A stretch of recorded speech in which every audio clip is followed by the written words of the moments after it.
ആ ചരിത്രം പഠിക്കുമ്പോൾ തന്നെ മനസ്സ് നിർമ്മലമായി പോകും. അത്രയും വലിയ ചരിത്രത്തിന്റെ ഉടമയാണ് ഈ സ്വഹാബി വര്യൻ. എപ്പോഴും നബിയുടെ കൂടെ നിന്ന് എല്ലാ ഘട്ടത്തിലും റസൂലുള്ളാഹിന്റെ കൂടെ ഇങ്ങനെ പോയി അല്ലേ? ഹദീസുകളിൽ നമുക്ക് കാണാൻ കഴിയും. ഒരിക്കൽ റസൂലുള്ള പറഞ്ഞു, എനിക്ക് ജിന്നുകൾ ഖുർആൻ ഓതാൻ വേണ്ടി എന്നെ ക്ഷണിച്ചിട്ടുണ്ട്. എന്റെ അടുക്കലേക്ക് ജിന്നുകൾ വരാമെന്ന് പറഞ്ഞിട്ടുണ്ട്. മനുഷ്യരല്ലാത്ത മറ്റൊരു വിഭാഗമാണല്ലോ, മറഞ്ഞു കിടക്കുന്ന ഒരു വിഭാഗമാണല്ലോ ജിന്നുകൾ. ആ ജിന്നുകൾ എന്റെ അടുക്കൽ ഖുർആൻ കേൾക്കാൻ വരാമെന്ന് പറഞ്ഞിട്ടുണ്ട്. ആരാണ് എന്റെ കൂടെ വരാൻ തയ്യാറുള്ളത്? അപ്പോഴും ഇദ്ദേഹം എഴുന്നേറ്റ് നിന്നു. ഞാനുണ്ട് നബിയേ. ചെന്നു. അബ്ദുല്ലാഹ് ബിൻ മസ്ഊദ് റസൂലുള്ളാഹിന്റെ കൂടെ ചെന്നു. റസൂലുള്ള ഒരു വര വരച്ചുകൊണ്ട് പറഞ്ഞു, അബ്ദുല്ലാ, എന്ത് കേട്ടാലും എന്ത് കണ്ടാലും ഈ വര നീ മുറിച്ചു കടക്കല്ലേ മോനെ. അള്ളാന്റെ റസൂല് കുറച്ചങ്ങോട്ട് പോയി. അബ്ദുല്ലാഹ് ബിൻ മസ്ഊദ് പറയുകയാണ്, വലിയ ബഹളവും വലിയ ശബ്ദവും മട്ടഹാസങ്ങളും ഞാൻ കേൾക്കാൻ തുടങ്ങി. എന്റെ റസൂലിന് വല്ല അപകടവും വന്നേക്കുമോ എന്ന് ഞാൻ ഭയന്നുപോയി.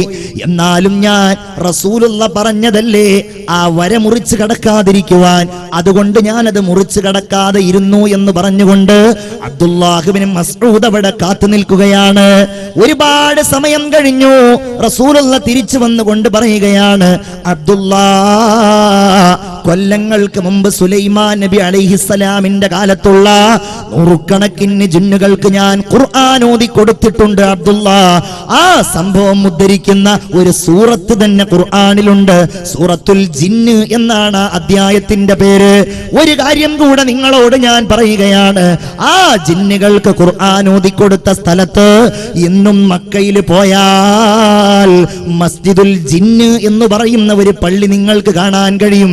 ഈ സംഭവത്തെ ഓർമ്മിപ്പിക്കുന്ന പള്ളിയാണത്. അബ്ദുല്ലാഹ് ബിൻ മസ്ഊദ് പറഞ്ഞു, നബിയെ, ഇത് ഖുറൈശികളുടെ മുമ്പിൽ പോയി ഓതിക്കൊടുത്തുകൊള്ളാം. റസൂലുള്ള പറഞ്ഞു, വേണ്ട അബ്ദുല്ലാ, നീ അവിടെ ഇരിക്കണം. അങ്ങനെ പറയാനൊരു കാരണമുണ്ട്. അതെന്താണ്? കൂട്ടത്തിലെ ഏറ്റവും ദുർബലനായ മനുഷ്യനാണ് സയ്യിദുനാ അബ്ദുല്ലാഹ് ബിൻ മസ്ഊദ് റളിയല്ലാഹു അൻഹു. ചെറിയ കൈകാലുകൾ, ദുർബലമായ കൈകൾ, തടിയില്ലാത്ത കാലുകൾ, വളരെ ദുർബലനാണ്. വേറെ ഒരു ചരിത്രത്തിൽ കാണാം, ഒരിക്കൽ നബിയും സ്വഹാബിയായ അബ്ദുല്ലാഹ് ബിൻ മസ്ഊദും കുറച്ച് സ്വഹാബികളും കൂടെ ഇങ്ങനെ മദീനയിലൂടെ നടന്നു പോവുകയാണ്. ആ സമയത്ത് അറാഖ് എന്ന് പറയുന്ന ഒരു മരം നിങ്ങൾക്കറിയാമല്ലോ. ആ മരത്തിൽ നിന്ന് ഒരു ചെറിയ കഷ്ണം വേണം പല്ല് തേക്കാൻ എന്ന് റസൂലുള്ള പറഞ്ഞപ്പോ ആ മരത്തിന്റെ മുകളിലേക്ക് ചാടിക്കയറുകയാണ് അബ്ദുല്ലാഹ് ഇബ്നു മസ്ഊദ് റളിയല്ലാഹു തആല അൻ. അദ്ദേഹം അങ്ങ് കയറിയിട്ട് റസൂലുള്ളാഹിക്ക് വേണ്ടിയിട്ട് ഈ അറാഖ് ഇങ്ങനെ പൊട്ടിച്ചുകൊണ്ടിരിക്കുകയാണ്. താഴെ നിൽക്കുന്ന സ്വഹാബികൾ ഈ കാഴ്ച കണ്ടു. ആ അറാഖിന്റെ ചുള്ളിക്കമ്പുകളെ അനുസ്മരിക്കുന്ന കൈകാലുകൾ കണ്ടപ്പോൾ അബ്ദുല്ലാഹ് ഇബ്നു മസ്ഊദിന്റെ കാലുകളിലേക്കും കൈകളിലേക്കും നോക്കിക്കൊണ്ട് അവരങ്ങനെ ചിരിക്കുകയാണ്. റസൂലുള്ള ചോദിച്ചു, നിങ്ങൾ ചിരിക്കുകയാണല്ലേ? എന്തിനാ നിങ്ങൾ ചിരിക്കുന്നത്? ഈ ചെറിയ കൈകാലുകളുണ്ടല്ലോ, ഈ ദുർബലമായ കൈകളും കാലുകളും ഉണ്ടല്ലോ, അസ്ഖലാനി ഫിൽ മീസാൻ, നാളെ അല്ലാഹു തആല നന്മയും തിന്മയും കനം തൂക്കുന്ന മീസാനിൽ ഇത് കനം തൂങ്ങുന്നതാണെന്ന് മുത്തുനബി മുഹമ്മദ് മുസ്തഫ സല്ലല്ലാഹു അലൈഹി വസല്ലം അദ്ദേഹം രണ്ടാമതും പറഞ്ഞു, നബിയെ, ഞാൻ തന്നെ ഓതിക്കൊടുത്തോളാം. വേണ്ട, നീ സൂറത്തുർ റഹ്മാൻ ഓതിക്കൊടുക്കേണ്ട. മൂന്നാമത്തെ തവണ റസൂലുള്ളാഹിന്റെ കൽപ്പനക്ക് കാത്തു നിന്നില്ല, ഓടുകയാണ്. ആളുകളെ വകഞ്ഞു മാറ്റിക്കൊണ്ട് ഓടുകയാണ്. കഅബ ശരീഫിന്റെ തൊട്ടടുക്കലെത്തി. ആളുകൾ ഇങ്ങനെ തവാഫ് ചെയ്യുന്നുണ്ട്. ഖുറൈശി പ്രമുഖന്മാര് വല്ലാതെ കൂട്ടം കൂടി സ്വറ പറയുന്നുണ്ട്. അബ്ദുല്ലാഹ് ഇബ്നു മസ്ഊദ് നേരെ അങ്ങ് ചെല്ലുകയാണ്. താൻ ചെറിയ മനുഷ്യനാണെങ്കിലും കഴിയുന്നത്ര ഉയർച്ചയിൽ നിന്നുകൊണ്ട് കഅബ ശരീഫിന്റെ ഖില്ലയിൽ ചാരി നിന്നുകൊണ്ട് അബ്ദുള്ള ഓതുകയാണ്. പേരാണ് അർ-റഹ്മാനു അല്ലമൽ ഖുർആൻ. കാരുണ്യവാനായ അല്ലാഹു തആല അവന്റെ കാരുണ്യത്തിന്റെ ഏറ്റവും വലിയ പ്രതീകമായി, മനുഷ്യരുടെ മുഴുവൻ സംസ്കൃതിയുടെയും അടയാളമായി, അവരുടെ മുന്നോട്ടുള്ള കാൽവെപ്പിന്റെ പ്രചോദനമായി അവർക്കിതാ ഖുർആൻ പഠിപ്പിച്ചിരിക്കുകയാണ്. ഖലഖൽ ഇൻസാൻ, മനുഷ്യനെ പടച്ചത് അല്ലാഹുവാണ്. ഇത് സഹിക്കാൻ കഴിയില്ലല്ലോ അവർക്ക്. വിശ്വാസിയുടെ ഈ പ്രഖ്യാപനം, ഖുർആനിന്റെ ഈ മധുരമൂറുന്ന വചനങ്ങൾ ആളുകൾ ഇങ്ങനെ അടുക്കലേക്ക് വരാൻ തുടങ്ങി. എല്ലാവരും ആ വാക്യങ്ങളിലേക്ക് ഇങ്ങനെ ശ്രദ്ധിക്കുകയാണ്. പരിശുദ്ധ ഖുർആനിന്റെ സുന്ദരമായ ആ വചസ്സുകളിൽ എല്ലാവരും ഇങ്ങനെ മതിമറഞ്ഞ് നിലകൊള്ളുകയാണ്. അടുത്ത വാക്ക് വന്നു, ഖലഖൽ ഇൻസാൻ അല്ലമഹുൽ ബയാൻ അശ്ശംസു വൽ ഖമറു ബിഹുസ്ബാൻ.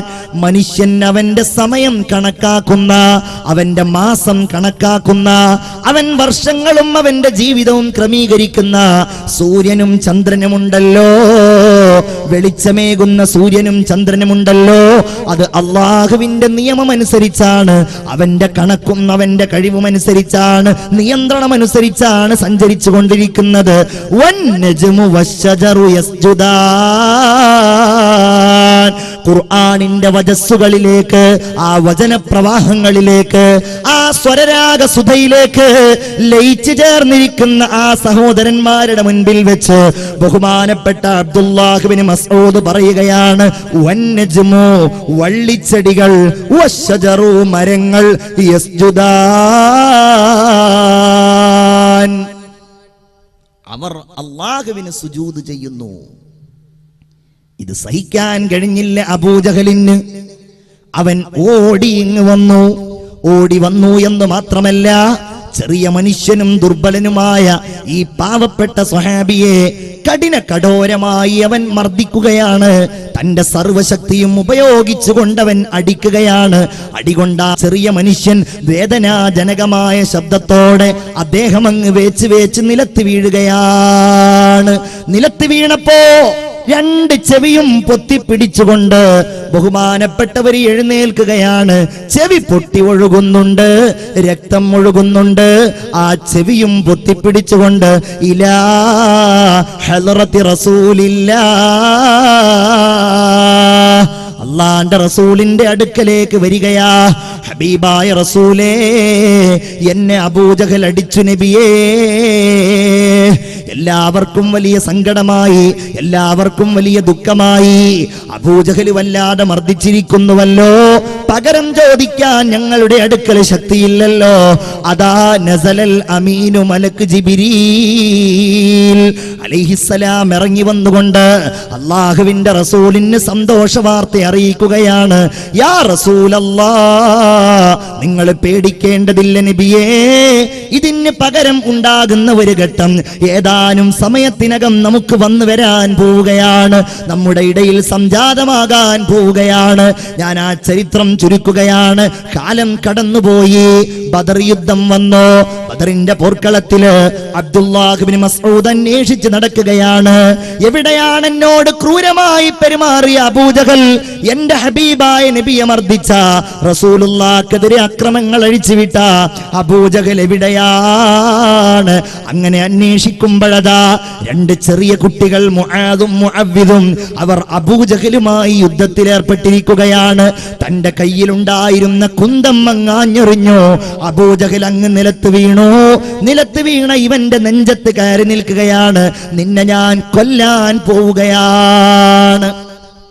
ഇസ്ലാമിന്റെ ഏറ്റവും വലിയ ശത്രു, അള്ളാഹുവിനെ അറിയാമായിരുന്നിട്ടും അംഗീകരിക്കാത്തയാൾ, ഇസ്ലാമിൽ വിശ്വസിച്ചു എന്ന ഒറ്റ കാരണത്താൽ എത്രയോ പാവപ്പെട്ട സ്വഹാബികളെ വല്ലാതെ ക്രൂരമായി മർദ്ദിച്ച, കത്തിക്കാളുന്ന സൂര്യന്റെ ചൂടില് മരുഭൂമിയിലൂടെ വലിച്ചെടുത്ത് നെഞ്ചത്ത് വലിയ വലിയ പാറക്കല്ലുകൾ കയറ്റി വെക്കാൻ മടി കാണിക്കാതിരുന്ന കാരുണ്യത്തിന്റെ കണ്ണീരിന്റെ ഒരംശം പോലും കണ്ണുകളിൽ തെളിഞ്ഞു വരാതിരുന്ന അബൂജഹൽ ലഅനത്തുല്ലാഹി അലൈഹി അബ്ദുല്ലായോട് പറയുകയാണ്, അബ്ദുല്ലാ, എന്നെ നീ അറുക്കുകയാണല്ലേ, എന്നെ നീ കൊല്ലുകയാണല്ലേ? അതേ, നിന്നെ ഞാൻ കൊല്ലുകയാണ്. എന്നാൽ അതിനു മുമ്പ് ഒന്ന് രണ്ട് കാര്യങ്ങൾ പറയാനുണ്ട്. ഒന്നെന്താന്നറിയോ? നിന്റെ പ്രവാചകനായ മുഹമ്മദിനോട് നീ പറയണം, എന്റെ ജീവിതത്തിൽ എനിക്ക് ഏറ്റവും വെറുപ്പുണ്ടായ ആള് നിന്റെ പ്രവാചകനായ മുഹമ്മദാണ്. രണ്ടാമത്തെ കാര്യം, എന്റെ കഴുത്ത് നീ മുറിക്കുമ്പോ എന്റെ കഴുത്തിന്റെ താഴെ നിന്ന് നീ മുറിക്കണം അബ്ദുല്ലാ. എന്തുകൊണ്ടെന്നാൽ എന്റെ നീണ്ട കഴുത്ത് കണ്ട് എന്റെ മുഖം കണ്ടിട്ടെങ്കിലും നിന്റെ പ്രവാചകനായ മുഹമ്മദ് ഒന്ന് ഞെട്ടട്ടെ. എന്റെ പ്രിയപ്പെട്ടവരെ, അബ്ദുല്ലാഹിയുടെ മനസ്സിൽ ദേഷ്യം ഇരച്ചു കയറി തന്റെ വാളെടുത്തുകൊണ്ട് അബൂജഹലിന്റെ തല മുറിക്കുകയാ. എന്നിട്ടാ മുറിച്ച തലയെടുത്തുകൊണ്ട് റസൂലുള്ളാഹിക്ക് കാണിച്ചു കൊടുക്കാൻ കൊണ്ടുപോകാൻ നോക്കുമ്പോ തന്റെ കയ്യിൽ അത് പൊങ്ങുന്നില്ല. എന്ത് ചെയ്തെന്നറിയുമോ? കാലങ്ങൾക്ക് മുമ്പ് തന്റെ ചെവി പൊട്ടിച്ചില്ലേ എന്നതുപോലെ വാളെടുത്തുകൊണ്ട് ചെവിയിലൂടെ ഒരു ദ്വാരമുണ്ടാക്കി. ആ ദ്വാരത്തിൽ ഒരു കയറിട്ടു. ആ തലയിങ്ങനെ വലിച്ചുകൊണ്ട് ശത്രുക്കളുടെ ഏറ്റവും വലിയ നേതാവായ, മനുഷ്യന്റെ ശത്രുവായ, മൃഗങ്ങളുടെ ശത്രുവായ, ഒരാളോടും കാരുണ്യത്തോടെ പെരുമാറാത്ത, എല്ലാവർക്കും ഏറ്റവും വലിയ അന്ധകനായിരുന്ന ഈ അബൂജഹലിന്റെ തലയും വലിച്ചുകൊണ്ട് ഇലാ ഹളറത്തി ഹബീബില്ലാ, അല്ലാഹുവിന്റെ റസൂലിന്റെയും സ്വഹാബികളുടെയും അടുക്കലേക്ക് വരികയാണ്. എല്ലാവർക്കും വലിയ സന്തോഷം, ആവേശം. എല്ലാവരും തക്ബീർ മുഴക്കിക്കൊണ്ട് അബ്ദുല്ലാഹ് ഇബ്നു മസ്ഊദിനെ സ്വീകരിച്ചു. എല്ലാവരും ഇങ്ങനെ സ്വീകരിച്ചിരിക്കുമ്പോ നബിയോട് ഈ കാര്യം പറയുകയാണ്, യാ റസൂലല്ലാഹ്, ഇവൻ മരിക്കുന്ന വേളയിൽ ഇങ്ങനെ പറഞ്ഞു നബിയെ, അവൻ ഏറ്റവും ദേഷ്യമുള്ളത് അങ്ങയോടാണ്. അങ്ങ് പേടിക്കാൻ വേണ്ടി അവന്റെ കഴുത്ത് താഴെ നിന്ന് മുറിക്കാനും അവൻ പറഞ്ഞു നബിയേ. അല്ലാഹുവിന്റെ റസൂൽ അതിന് പറഞ്ഞ മറുപടി നമ്മയൊക്കെ വല്ലാതെ ചിന്തിപ്പിക്കേണ്ടതാണ്. ലോകത്തിന്റെ നേതാവ്, സ്വർഗത്തിന്റെ ഉദ്ഘാടകൻ മുത്തുനബി മുഹമ്മദ് മുസ്തഫ സല്ലല്ലാഹു അലൈഹി വസല്ലമ തങ്ങൾ പറയുന്നത് എന്തൊരു പരീക്ഷണമാണ്. ഫിർഔനി അശദ്ദു മിൻ ഫിർഔനി മൂസ. അല്ലാഹുവേ, മൂസാ നബിയേക്കാൾ വലിയ ഫിർഔനെയാണല്ലോ എനിക്ക് നീ നൽകിയത് റബ്ബേ. എന്തേ കാരണം?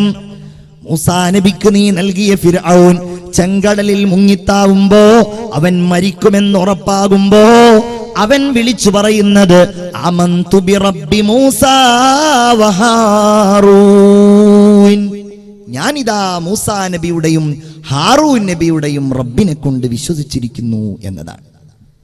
റബ്ബിന്റെ കാരുണ്യം, അള്ളാന്റെ കാരുണ്യം, അതവൻ പറയുകയാണ്. ഒന്നാമത്തെ കാരുണ്യം നമ്മൾ അറിയേണ്ടത് അർ-റഹ്മാൻ. അവന്റെ കാരുണ്യം പറഞ്ഞാൽ തീരില്ല. ഞാൻ ചുരുക്കി ഒന്ന് രണ്ട് വചനങ്ങൾ ഓതിക്കുകയാണ്. അല്ലദീ ജഅല ലക്കുമുൽ അർള ഫിറാശ. അവൻ ഭൂമി നിങ്ങൾക്ക് വിരിപ്പാക്കി മാറ്റി തന്നവനാണ്. നമുക്ക് കിടക്കാൻ, നമുക്ക് ഇരിക്കാൻ, നമുക്ക് സഞ്ചരിക്കാൻ. വസ്സമാഅ ബിനാഅ വഅൻസല മിനസ്സമാഇ മാഅ. ആകാശത്ത് നിങ്ങൾക്കുള്ള ഒരു മേൽക്കൂരയാക്കി അവൻ നിങ്ങൾക്ക് ആവശ്യമായ വെള്ളം മുഴുവൻ വാനലോകത്ത് നിന്ന് ഇറക്കി തന്നവനാണ്, വർഷിപ്പിച്ചു തന്നവനാണ്. അല്ലേ? ആ സൂറത്തിന്റെ തുടക്കത്തിൽ പറയുന്ന അർ-റഹ്മാൻ എന്ന വാക്കിന്റെ അർത്ഥം നമ്മൾ പറഞ്ഞാ തീരോ പ്രിയപ്പെട്ടവരെ? അല്ലേ? വജഅൽനൽ ലൈല ലിബാസ. എന്തൊക്കെ സംവിധാനങ്ങൾ! നമ്മൾ ഈമാനുള്ളവർ ആലോചിക്കേണ്ടത്, അല്ലാഹ് പറയുന്നത് ഇത് മനുഷ്യരുടെ കഴിവല്ല, ഇത് പ്രകൃതിയുടെ കഴിവല്ല. വജഅൽന, നമ്മൾ ആക്കിയിരിക്കുന്നു, അല്ലൈൽ, രാത്രിയെ, ലിബാസ, വസ്ത്രമാക്കിയിരിക്കുന്നു. നിങ്ങൾക്ക് വിശ്രമിക്കണമല്ലോ, നിങ്ങൾക്ക് ഉറങ്ങണമല്ലോ. പൊതുസമൂഹത്തിൽ നിന്നും പല കാര്യങ്ങളും നിങ്ങൾ മറച്ചു പിടിക്കാൻ മോഹിക്കുന്നുണ്ടല്ലോ. ആ കാര്യങ്ങൾ നിങ്ങൾക്ക് ചെയ്യാൻ നിങ്ങൾക്കിതാരാവ്. വല്ലൈലി ഇദാ അസ്അസ്. ഖുർആനിന്റെ വാക്യങ്ങൾ എത്ര മനോഹരമാണ്. രാത്രി ഇങ്ങനെ പതുക്കെ പതുക്കെ പിൻവാങ്ങുന്നു. വസ്സുബ്ഹി ഇദാ തനഫസ്. പകലിതാ പതുക്കെ പതുക്കെ ശ്വാസം വിട്ട് ഇങ്ങനെ വരുന്നു. വജഅൽനൻ നഹാറ മആശാ. ഞാൻ അർത്ഥം മാത്രം പറയുന്നു, ഒരുപാട് കാര്യങ്ങൾ പറയാനുണ്ട്. ഇത് പറഞ്ഞില്ലെങ്കിൽ റബ്ബിനെ കുറിച്ച് ചിന്തിക്കുന്ന വചനങ്ങളും ആയത്തുകളും ഇപ്പോഴെങ്കിലും നമ്മൾ ഓർത്തില്ലെങ്കിൽ ഇതൊന്നും ഓർക്കാനും പറയാനും നമുക്ക് അവസരം കിട്ടുമോ എന്ന് തോന്നുന്നത് കൊണ്ടാണ് ഞാൻ ഈ സംസാരത്തിൽ ഈ വാക്യങ്ങൾ ഉൾപ്പെടുത്തുന്നത്.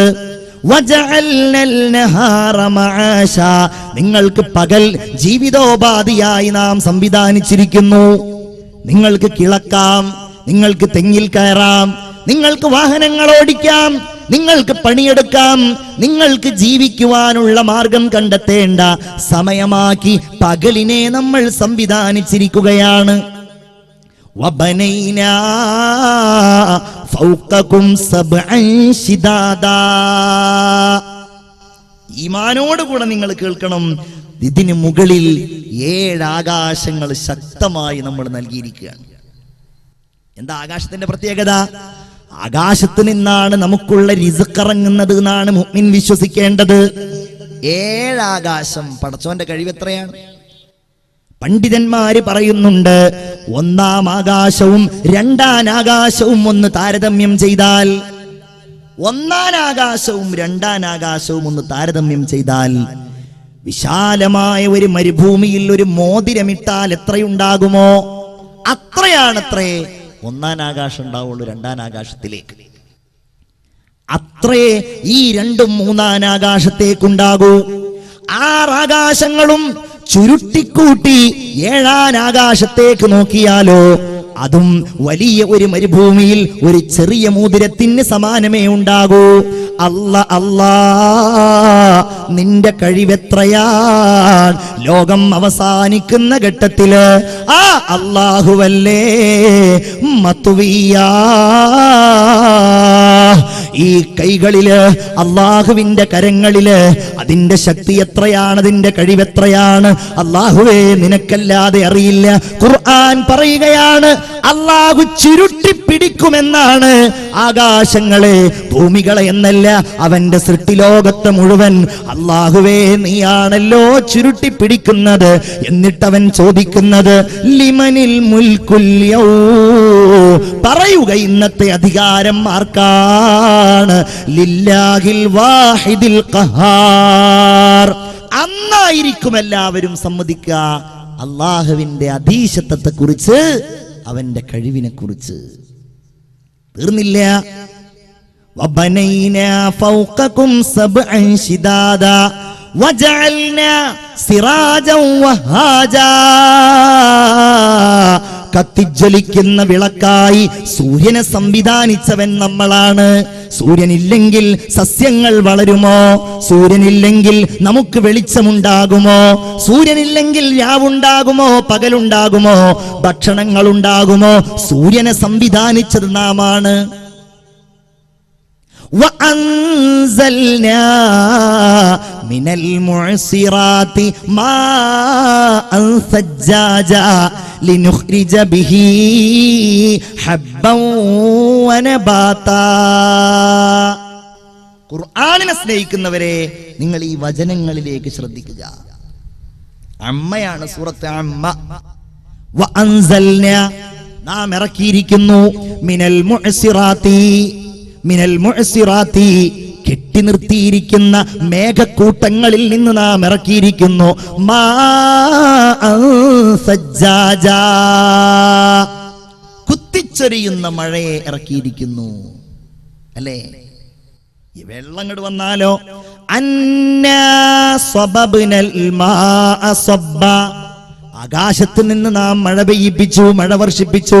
സുമ്മ ശഖഖ്നൽ അർള ശഖ്ഖാ, പിന്നെ ആ ഭൂമിയെ നാം പിളർത്തിയിരിക്കുന്നു.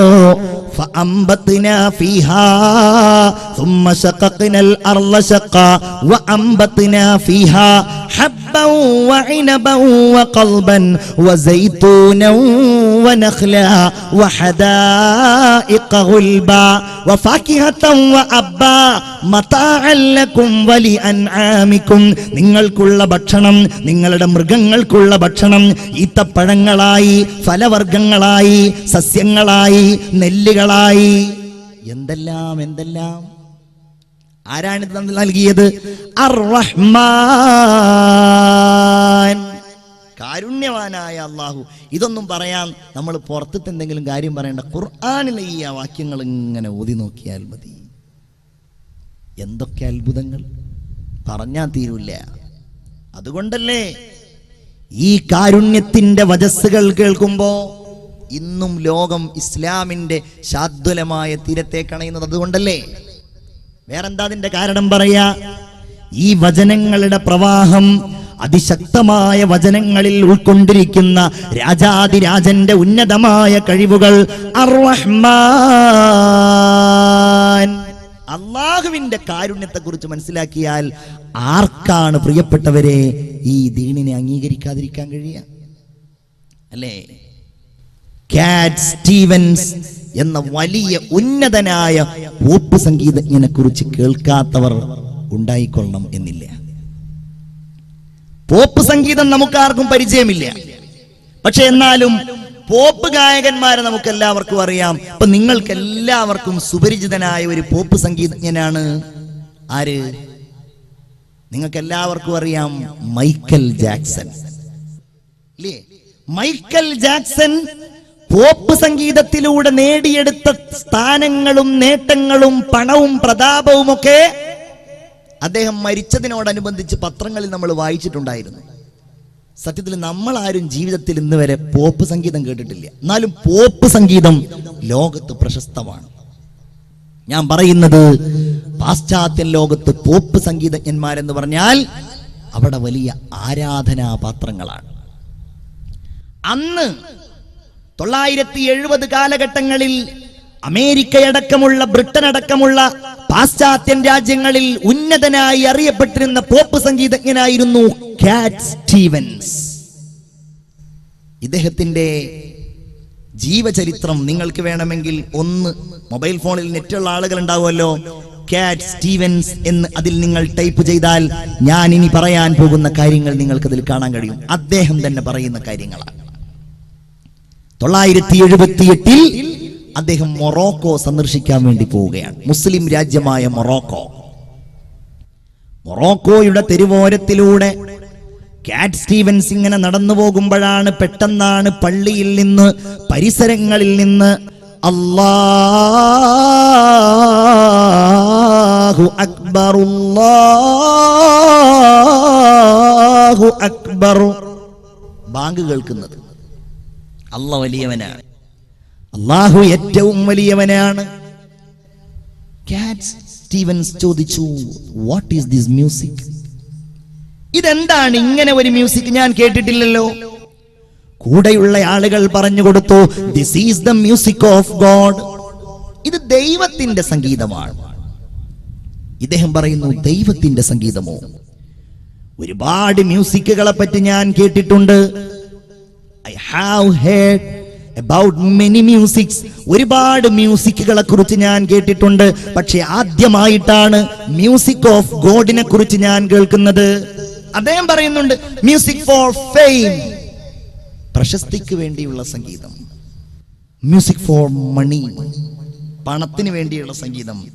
മ്യൂസിക് ഫോർ പവർ, ഇതൊക്കെ കേട്ടിട്ടുണ്ട്. അധികാരത്തിന് വേണ്ടിയുള്ള സംഗീതം. സംഗീതത്തിന്റെ പല വഴികളും എനിക്കറിയാം. ദൈവത്തിനുമുണ്ടോ ഒരു സംഗീതം? അത് മനസ്സിൽ കുറിച്ചിട്ടു ഇദ്ദേഹം. പിന്നീട് ഇദ്ദേഹം നാട്ടിലേക്ക് വരികയാണ്. അദ്ദേഹം പറയുന്നു, ഒരിക്കൽ ഞാനിങ്ങനെ എന്റെ ഹോളി ആഘോഷിക്കുന്നതിനിടയിൽ ഞാനിങ്ങനെ കടൽ തീരത്ത് കുളിച്ചുകൊണ്ടിരിക്കുകയാണ്. മെൽബോ കടൽ തീരത്ത് ഞാൻ കുളിച്ചുകൊണ്ടിരിക്കുമ്പോ പെട്ടെന്നാണ് എന്നെ ഒരു തിരമാല ഇങ്ങനെ തള്ളി തള്ളി തള്ളി ഇങ്ങനെ കടലിന്റെ ആഴിയിലേക്ക്, അഗാധതയിലേക്ക് കൊണ്ടുപോകുന്നത്. ഞാൻ മരണത്തെ മുന്നിൽ കണ്ടു. മുന്നിൽ കണ്ടപ്പോ ഞാൻ വിളിച്ചു, ഓ മൈ ഗോഡ്, എന്റെ ദൈവമേ, ഇഫ് യു സേവ് മീ, എന്നെ നീ രക്ഷപ്പെടുത്തുകയാണെങ്കിൽ I will live for you, I will work for you. ഞാൻ നിനക്ക് വേണ്ടി ജീവിക്കാം ദൈവമേ, ഞാൻ നിനക്ക് വേണ്ടി പണിയെടുക്കാം ദൈവമേ. അദ്ദേഹം പറയുന്നു, ഞാൻ അറിയാത്ത ഏതോ ഒരു തിരമാല എന്നെ ഇങ്ങനെ തള്ളി തള്ളി തള്ളി കരയിലേക്ക് കൊണ്ടു. ഞാൻ അത്ഭുതപ്പെട്ടു. പിന്നെ എന്റെ അന്വേഷണം ദൈവത്തെയായിരുന്നു. എവിടെയാണ് ഞാൻ അന്വേഷിക്കേണ്ടത്? പലയിടങ്ങളിലും ഞാൻ പോയി. ഇത് സത്യസന്ധമായി അദ്ദേഹം രേഖപ്പെടുത്തിയ കാര്യമാണ്. അദ്ദേഹം പറയുന്നു, ഞാൻ ക്രൈസ്തവ മതത്തെക്കുറിച്ച് പഠിച്ചു, ഞാൻ ജൂത മതത്തെക്കുറിച്ച് പഠിച്ചു, ഞാൻ ബുദ്ധിസത്തെക്കുറിച്ച് പഠിച്ചു. അങ്ങനെ ഇരിക്കുമ്പോഴാണ് ഇസ്രായേൽ കടൽ സന്ദർശനം കഴിഞ്ഞ് എന്റെ ഒരു സഹോദരൻ തിരിച്ചു വരുന്നത്. അവൻ എനിക്ക് വിശുദ്ധ ഖുർആനിന്റെ ഒരു കോപ്പി കൊണ്ടു തന്നു. ഞാനത് വായിച്ചു. ഞാനത് എന്റെ ഒരു മുസ്ലിം സുഹൃത്തിനെ ഉപയോഗിച്ച് പഠിച്ചു. അലിഫ് ലാം റാ തിൽക ആയാതുൽ കിതാബിൽ മുബീൻ ഇന്നാ അൻസൽനാഹു ഖുർആനൻ അറബിയ്യൻ ലഅല്ലകും തഅഖിലൂൻ നഹ്നു നഖുസ്സു അലൈക അഹ്സനൽ ഖസസ് ബിമാ ഔഹൈനാ ഇലൈക ഹാദൽ ഖുർആൻ വഇൻ കുൻത മിൻ ഖബ്ലിഹി ലമിനൽ ഗാഫിലീൻ. സൂറത്ത് യൂസുഫ്. وإذ قال يوسف لأبي يا أبتي إني رأيت 11 كوكبا والشمس والقمر رأيتهم لي ساجدين. ഞാൻ പഠിച്ചു, ഞാൻ അറിഞ്ഞു, ഞാൻ മനസ്സിലാക്കി. ലാ ഇലാഹ ഇല്ലല്ലാഹ്. ആ വചനപ്രവാഹത്തിൽ, ആ മാസ്മരികമായ ഖുർആനിന്റെ ശക്തിയിൽ റബ്ബിനെ കുറിച്ച് പറയുന്ന, അള്ളാഹുവിന്റെ ഉന്നതമായ ദർശനങ്ങളെ പറയുന്ന ഈ വചനങ്ങളിൽ കാറ്റ് സ്റ്റീവൻസ് മുസ്ലിമായി. നിങ്ങൾക്കറിയുമോ, ഇന്നും ലോകത്തറിയപ്പെടുന്ന ഇസ്ലാമിക പ്രബോധന പ്രവർത്തന രംഗങ്ങളിൽ ലോകാടിസ്ഥാനത്തിൽ അറിയപ്പെടുന്ന മഹാപണ്ഡിതൻ ഷെയ്ഖ് യൂസുഫുൽ ഇസ്ലാം എന്ന പേര് സ്വീകരിച്ചുകൊണ്ട് അദ്ദേഹം ഇന്നും ലോകത്തറിയപ്പെടുന്നുണ്ട്. നിങ്ങൾ ഇന്റർനെറ്റിൽ സെർച്ച് ചെയ്താൽ, നിങ്ങൾ യൂട്യൂബിൽ അന്വേഷിച്ചാൽ ഷെയ്ഖ് യൂസുഫുൽ ഇസ്ലാമിന്റെ ബുർദ നിങ്ങൾക്ക് കേൾക്കാൻ കഴിയും. യൂസുഫുൽ ഇസ്ലാമിന്റെ ത്വലഅൽ ബദ്ർ നിങ്ങൾക്ക് കേൾക്കാൻ കഴിയും. യൂസുഫുൽ ഇസ്ലാമിന്റെ ഖുർആൻ പാരായണം നിങ്ങൾക്ക് കേൾക്കാൻ കഴിയും. എന്തേ കാരണം? ഈ വചനങ്ങളാണ്. അർ-റഹ്മാൻ. ഞാൻ ഇനി അതിലേക്ക് കൂടുതലായി കടക്കുന്നില്ല. അല്ലാഹു റബ്ബുൽ ഇസ്സത്ത് അതിന്റെ ശക്തമായ, അവന്റെ ശക്തമായ ഉന്നതമായ ആശയങ്ങളെ പറയുകയാണ്. അല്ലമൽ ഖുർആൻ. ആ കാരുണ്യത്തിന്റെ ഏറ്റവും വലിയ തെളിവാണ് അവൻ പരിശുദ്ധമായ ഖുർആനിനെ പഠിപ്പിച്ചു എന്നത്. അതവന്റെ കാരുണ്യമാണ്. അത് പഠിക്കാൻ കഴിയുന്നത് കാരുണ്യമാണ്. അത് കേൾക്കാൻ കഴിയുന്നത്, അത് ഉൾക്കൊള്ളാൻ കഴിയുന്നത്, അത് സ്വീകരിക്കാൻ കഴിയുന്നത് എല്ലാം ആ കാരുണ്യം ലഭ്യമാകുന്നതിന്റെ അടയാളമാണ്. അല്ലേ? ആ കാരുണ്യത്തിലേക്ക് നമ്മൾ മടങ്ങണം. ഖുർആനിലേക്ക് നമ്മൾ മടങ്ങണം. നമുക്ക് ആ ഖുർആൻ ഓതാനും പാരായണം ചെയ്യാനും മനസ്സും ശക്തിയും ഉണ്ടാകണം. നമുക്കൊക്കെ ഒന്ന് ഖുർആനുമായിട്ട് എത്ര ബന്ധമാണുള്ളതെന്ന് നിങ്ങളൊന്ന് ആലോചിച്ച് നോക്കൂ. അല്ലാഹ് എന്താ പറഞ്ഞത്? ഫീഹി ശിഫാഉം വറഹ്മ. അതിൽ അള്ളാന്റെ കാരുണ്യമുണ്ട്. ആ ഖുർആനിൽ നിങ്ങൾക്കെല്ലാവർക്കും പരിപൂർണമായ ശമനവുമുണ്ട്. നിങ്ങളുടെ മനസ്സിന്റെ, നിങ്ങളുടെ ശരീരത്തിന്റെ എന്തെല്ലാം കുഴപ്പങ്ങളുണ്ടോ അത് മുഴുവൻ നിങ്ങൾക്ക് മാറ്റിത്തരുന്ന ഏറ്റവും ശക്തമായ വചനങ്ങളാണ് പരിശുദ്ധമായ ഖുർആനിന്റേത് എന്നാണ് അല്ലാഹു തആല സൂചിപ്പിക്കുന്നത്. നമ്മളത് അറിയുക, നമ്മൾ പഠിക്കുക, ആ ഖുർആനിലേക്ക് അടുക്കുക, അള്ളാഹുവിന്റെ കാരുണ്യം നമ്മൾ സ്വീകരിക്കുന്നവരാവുക. അല്ലെ? നമുക്ക് വേണ്ടിയുള്ളത് നമ്മൾ ഉപയോഗപ്പെടുത്തിയില്ലെങ്കിൽ വേറെ ആരാ ഉപയോഗപ്പെടുത്തുക? നമ്മളാണ് അതിന്റെ വക്താക്കൾ, നമ്മളാണ് അതിന്റെ പ്രയോക്താക്കൾ. ഒരൊറ്റ കാര്യം മാത്രം ഞാൻ പറയുകയാണ്, ഖുർആൻ ഓതുന്നവർക്കേ മരിക്കുന്ന സമയത്ത് ഈമാൻ പൂർണ്ണമാകൂ. ഖുർആൻ ഓതുന്നവർക്കേ ഖബറിന്റെ ഉള്ളിൽ ചോദ്യങ്ങൾക്ക് ഉത്തരം നൽകാൻ കഴിയൂ. ഖബറിന്റെ ഉള്ളിൽ സമാധാനമേകിക്കൊണ്ട് ശാന്തിയേകിക്കൊണ്ട് മനുഷ്യരൂപത്തിൽ അള്ളാഹുവിന്റെ കാരുണ്യത്തിന്റെ അമൃതവർഷമായ ഖുർആൻ വരുമെന്ന് മുത്തുനബി മുഹമ്മദ് മുസ്തഫ. ഞാനും നിങ്ങളും നാളെ പോയി കിടക്കുന്ന ഖബറിന്റെ ഏകാന്തതയുണ്ടല്ലോ, ഭീകരതയുണ്ടല്ലോ, ഒരൽപ്പം കാരുണ്യം റബ്ബിൻ നമുക്ക് ചെയ്തു തന്നിരുന്നെങ്കിലെന്ന്, ഒരു ചെറിയ മോചനമുണ്ടായിരുന്നെങ്കിലെന്ന്, എനിക്ക് വേണ്ടി ആരെങ്കിലും ഒന്ന് സഹായിച്ചിരുന്നെങ്കിലെന്ന് ഞാനും നിങ്ങളും നാളെ ആഗ്രഹിക്കുന്ന ഖബറിന്റെ ഏകാന്തതയിൽ വെച്ച് റസൂലുള്ളാഹി തങ്ങൾ പറയുകയാണ്, യഅതീഹി റജുലുൻ ശാബ്, നല്ല ഒരു യുവാവ് ഈ ഖബറിൽ ഇവന്റെ അടുക്കലേക്ക് വരും. അവന്റെ നിറം നല്ലതായിരിക്കും, സാഹിബുൽ ലൗൻ, നല്ല നിറമായിരിക്കും അവന്റേത്. അങ്ങനെ നിറമുള്ള സുന്ദരനായ ഒരു ചെറുപ്പക്കാരൻ ഈ ഖബറിന്റെ ഉള്ളിൽ കിടക്കുന്ന ഇവന്റെ അടുക്കലേക്ക് വരും. ഖബറിലുള്ളയാൾ ചോദിക്കും, മൻ അന്ത, നീ ആരാണ്? ഖബറിലുള്ളയാൾ തിരിച്ചു ചോദിക്കും, എന്നെ നിനക്ക് മനസ്സിലായില്ലേ? അമാ തഅരിഫുനീ, എന്നെ നിനക്ക് മനസ്സിലായില്ലേ? അനൽ ഖുർആനുല്ലദീ അസ്ഹർത ലൈലക,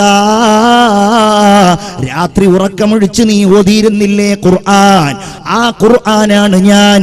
ഇതാ ഈ ഖബറിൽ അല്ലാഹു അവന്റെ കാരുണ്യം കൊണ്ട് എന്നെ മനുഷ്യരൂപത്തിൽ നിനക്ക് സമാധാനമേകുവാൻ പറഞ്ഞയച്ചതാണെന്ന് പരിശുദ്ധ ഖുർആൻ മനുഷ്യരൂപത്തിൽ വന്ന് മറുപടി പറയുമെന്ന് ഒരു കള്ളം പോലും ജീവിതത്തിൽ പറഞ്ഞിട്ടില്ലാത്ത മുത്തുനബി മുഹമ്മദ് മുസ്തഫ സല്ലല്ലാഹു അലൈഹി വസല്ലം.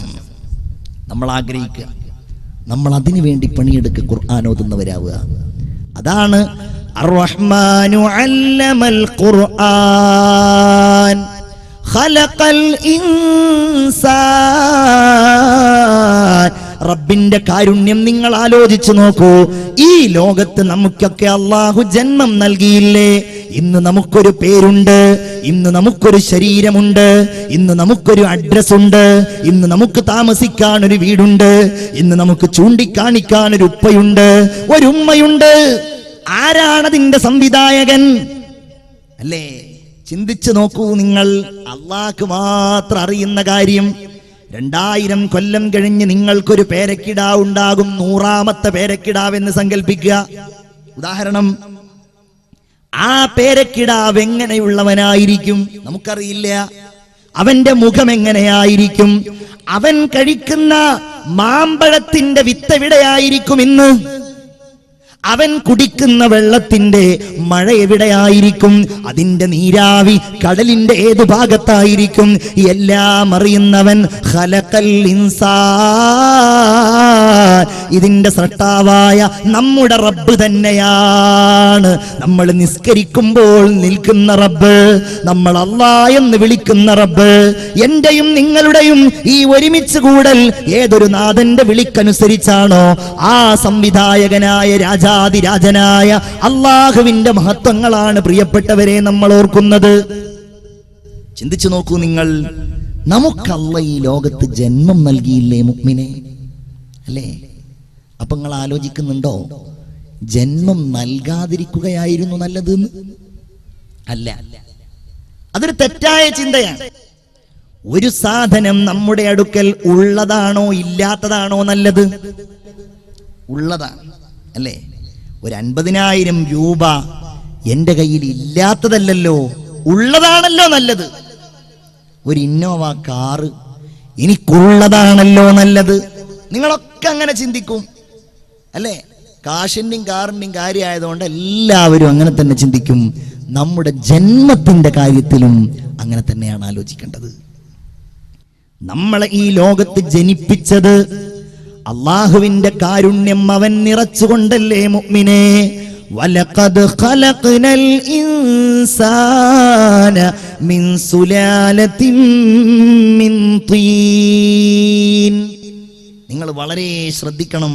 ഈ ആയത്തുകൾ ഇങ്ങനെ ഓതുമ്പോൾ ഒരിക്കലും അശ്രദ്ധന് വലഖദ് ഖലഖ്നൽ ഇൻസാന മിൻ സുലാലത്തിൻ മിൻ തീൻ. അള്ളാന്റെ കാരുണ്യം കഴിഞ്ഞിട്ട് ഞാൻ മറ്റുള്ള കാരുണ്യത്തിലേക്ക് കടക്കും. ഇത് പറഞ്ഞാൽ തീരാത്തതാണ്. മണ്ണിന്റെ സത്തയിൽ നിന്നാണ് മനുഷ്യരെ നിങ്ങളെ നാം പടച്ചിട്ടുള്ളത്, അല്ലേ? ഒപ്പയർ എന്ന ശാസ്ത്രജ്ഞൻ പറയുന്നുണ്ട്, മനുഷ്യന്റെ ശരീരത്തിൽ മണ്ണിലുള്ള എല്ലാ ഘടകങ്ങളും അടങ്ങിയിരിക്കുന്നുണ്ട് എന്ന്. അതുകൊണ്ടാണത്രേ മണ്ണിലേക്ക് മനുഷ്യനടക്കമുള്ള ജീവികൾ എത്രയും വേഗം ലയിച്ചു ചേരുന്നത്. 3 പിടി മണ്ണ് നമ്മൾ കയ്യിൽ പിടിക്കാറില്ലേ? നമ്മൾ ഖബറിലേക്ക് വലിച്ചെറിയാറില്ലേ? ഉമ്മായുടെ മുഖത്തേക്ക് നമ്മൾ ഇടാറില്ലേ? ബാപ്പായ ഖബറിൽ വെച്ചിട്ട് നമ്മൾ ഇടാറില്ലേ? മിൻഹാ ഖലഖ്നാകും, ഈ മണ്ണിൽ നിന്നാണ് നിങ്ങളെ പടച്ചത്. വഫീഹാ നുഈദുകും, ദേ മണ്ണിലേക്ക് തന്നെ നിങ്ങളെ മടക്കിയിരിക്കുന്നുവല്ലോ. വമിൻഹാ നുഖ്രിജുകും താറതൻ ഉഖ്റാ, ഇനി അതിൽ നിന്ന് തന്നെ വരാനുള്ളവരല്ലേ നിങ്ങൾ. മുഅ്മിനെ ചിന്തിക്കുക. അല്ലാഹുവിന്റെ ആലോചന, പടച്ച റബ്ബ് നമ്മെ മണ്ണിൽ നിന്ന് പടച്ചു. ആദ്യത്തെ മനുഷ്യൻ ആദം നബി അലൈഹിസ്സലാമിനെ മണ്ണിന്റെ സത്തയുണ്ടാക്കി. മുട്ടിയാൽ ശബ്ദം മുഴങ്ങുന്ന മണ്ണിനാൽ മർത്യന്റെ ഗാത്രം ചമച്ചവൻ ചിത്രമായി. വലഖദ് ഖലഖ്നൽ ഇൻസാന മിൻ സുലാലത്തിൻ മിൻ തീൻ ثم جعلناه نطفة في قرار مكين. എന്താ പറഞ്ഞത്? ഭദ്രമായ ഒരിടത്ത്, ഭദ്രമായ ഒരു സ്ഥാനത്ത്, ഒരു ഇന്ദ്രിയ തുള്ളിയായി, ഒരു ബീജകണികയായി നിങ്ങളെ നാം സംവിധാനിച്ചു. നോക്കൂ നിങ്ങൾ, ഒരു പുരുഷൻ അവൻ ഒരു തവണ സ്ഖലനമുണ്ടാകുമ്പോ ഒന്നും രണ്ടുമല്ല,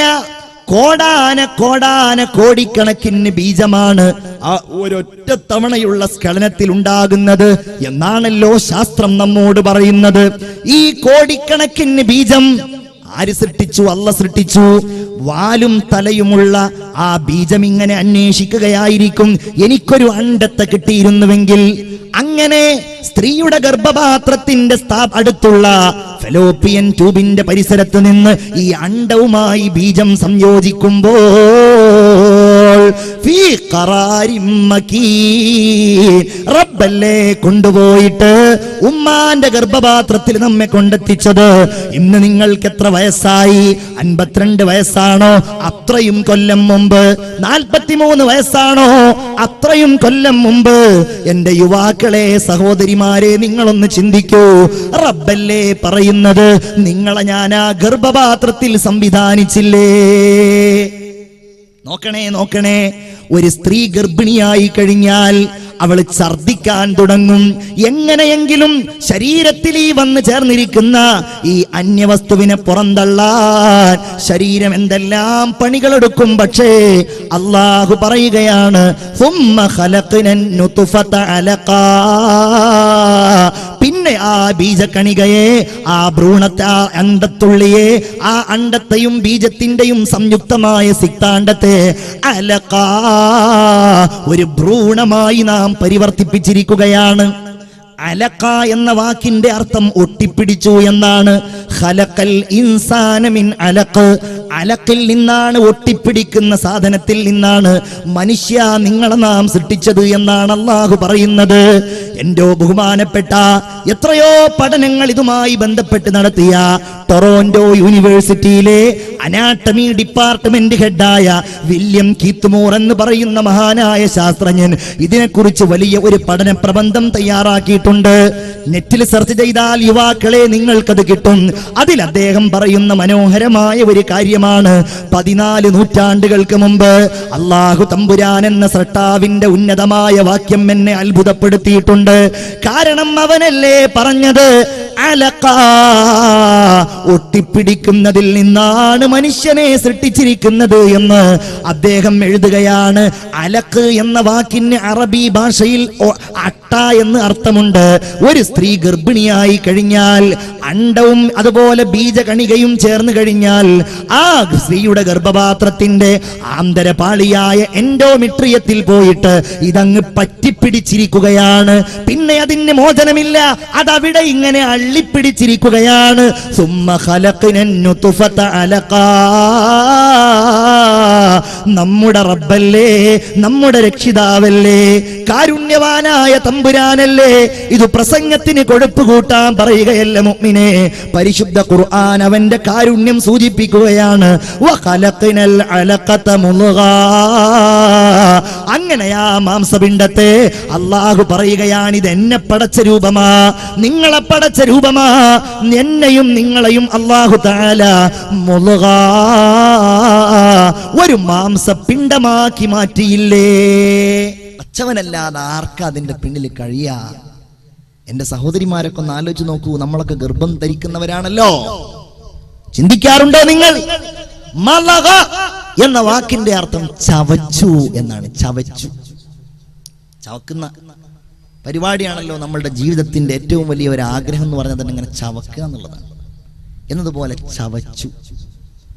നിങ്ങൾക്കാർക്കെങ്കിലും എംബ്രിയോളജിയുമായി ഭ്രൂണശാസ്ത്രവുമായി ബന്ധപ്പെട്ട ഏതെങ്കിലും ഒരു എക്സിബിഷൻ കാണാൻ കഴിഞ്ഞിട്ടുണ്ടെങ്കിൽ ഈ വാക്യങ്ങൾ നിങ്ങൾക്ക് അവിടെ ഓതാൻ കഴിയും. പടച്ചവനാണേ, നമ്മളൊക്കെ കണ്ട് കോഴിക്കോട് മെഡിക്കൽ കോളേജ് സംഘടിപ്പിച്ച ഒരു എക്സിബിഷനിൽ പോയിട്ട് കണ്ട് അത്ഭുതപ്പെട്ടിട്ടുണ്ട്. അതിലുണ്ട് അവർ പ്രത്യേകമായ ലായനിയിലാക്കിയിട്ട് കുട്ടിയുടെ 7ാമത്തെ ദിവസം, 12ാമത്തെ ദിവസം, 2ാമത്തെ മാസം, 4ാമത്തെ മാസം, അതിൽ ഒരിടത്തുണ്ട് മുൾഗ, അല്ലേ, ചവച്ച മാംസം പോലെ. ഇതേ കാര്യം വലിയ യാഥാർത്ഥ്യത്തോടുകൂടെ മോറിസ് ബുക്കായ് എന്ന് പറയുന്ന ശാസ്ത്രജ്ഞന് അവതരിപ്പിച്ചിട്ടുണ്ട്. എന്താണ് നമ്മളൊക്കെ എവിടാ? നമ്മളൊക്കെ ഇങ്ങനെ മൊബൈൽ ഫോൺ വിളിച്ച് അല്ലേ? നമ്മളുടെ ജീവിതം മുഴുവൻ അതായിരിക്കാണ്. ചിന്തിക്കാനും പഠിക്കാനും ഓർക്കാനൊക്കെ നമുക്ക് എവിടെയാ സമയം? 24 മണിക്കൂറും ഒരാളെ മൊബൈലിൽ വിളിച്ചാൽ കിട്ടും എന്ന് പറഞ്ഞാൽ എന്താ അതിന്റെ അർത്ഥം? അവൻ വെറും ഒരു ഫോൺ അറ്റൻഡറാന്നല്ലേ. അവന്റെ പണി എന്താ? എപ്പോഴും ഫോൺ അടിക്കുക. നിസ്കരിക്കാൻ കഴിയും അവന്? നിസ്കരിക്കുമ്പോൾ മുമ്പിൽ വെച്ചിരിക്കാൻ. ഇത് അമേരിക്കത്തെ ആളുകളെ കുറിച്ചൊന്നും അല്ലട്ടോ പറയുന്നത്. ഈ ഇരിക്കുന്ന നിങ്ങളെ കുറിച്ചുമല്ല, പുറത്തുള്ള ആളുകളെ കുറിച്ചാണ് നിങ്ങൾ വിചാരിച്ചാൽ മതി. നിങ്ങളൊന്നും നിസ്കരിക്കുമ്പോൾ മുമ്പിൽ വെക്കാറില്ലല്ലോ. അങ്ങനെ മുമ്പിൽ അഥവാ വെച്ചാലോ റുക്കോയിലേക്ക് പോകുമ്പോഴായിരിക്കും കുട്ടിയായ്മത് വിളിക്കുന്നത്. ഉടനെ എടുത്തുകൊണ്ട് പറയും, അവിടെ അവൻ 5 മിനിറ്റ് കഴിഞ്ഞ് വിളിക്കും, ഞാൻ ഇപ്പോൾ റുക്കോയിലാണുള്ളത് കേട്ടോ. എന്താണ് ഇപ്പൊ അടുത്ത് ഞാൻ കേട്ടത് പ്രകാരം മനുഷ്യന്മാര് ഖബറിൽ പോലും മനുഷ്യന്മാര് ഫോൺ ഉപയോഗിക്കുന്നുണ്ടെന്നാണ് കേട്ടത്. എന്താ കാര്യം? നാട്ടിലൊരാൾ മരിച്ചപ്പോ എല്ലാവരും കൂടിയിട്ട് അയാളെ ഖബറടക്കാൻ വേണ്ടിയിട്ട് ഇങ്ങനെ ഏറ്റിയിട്ട് കൊണ്ടുവന്നു. അവിടെ വെച്ചു. 1-2 ആളുകൾ ഇങ്ങനെ ഖബറിൽ ഇറങ്ങിയിട്ട് ഈ മയ്യത്ത് ഇങ്ങനെ താഴ്ത്തിക്കൊണ്ടിരിക്കുക.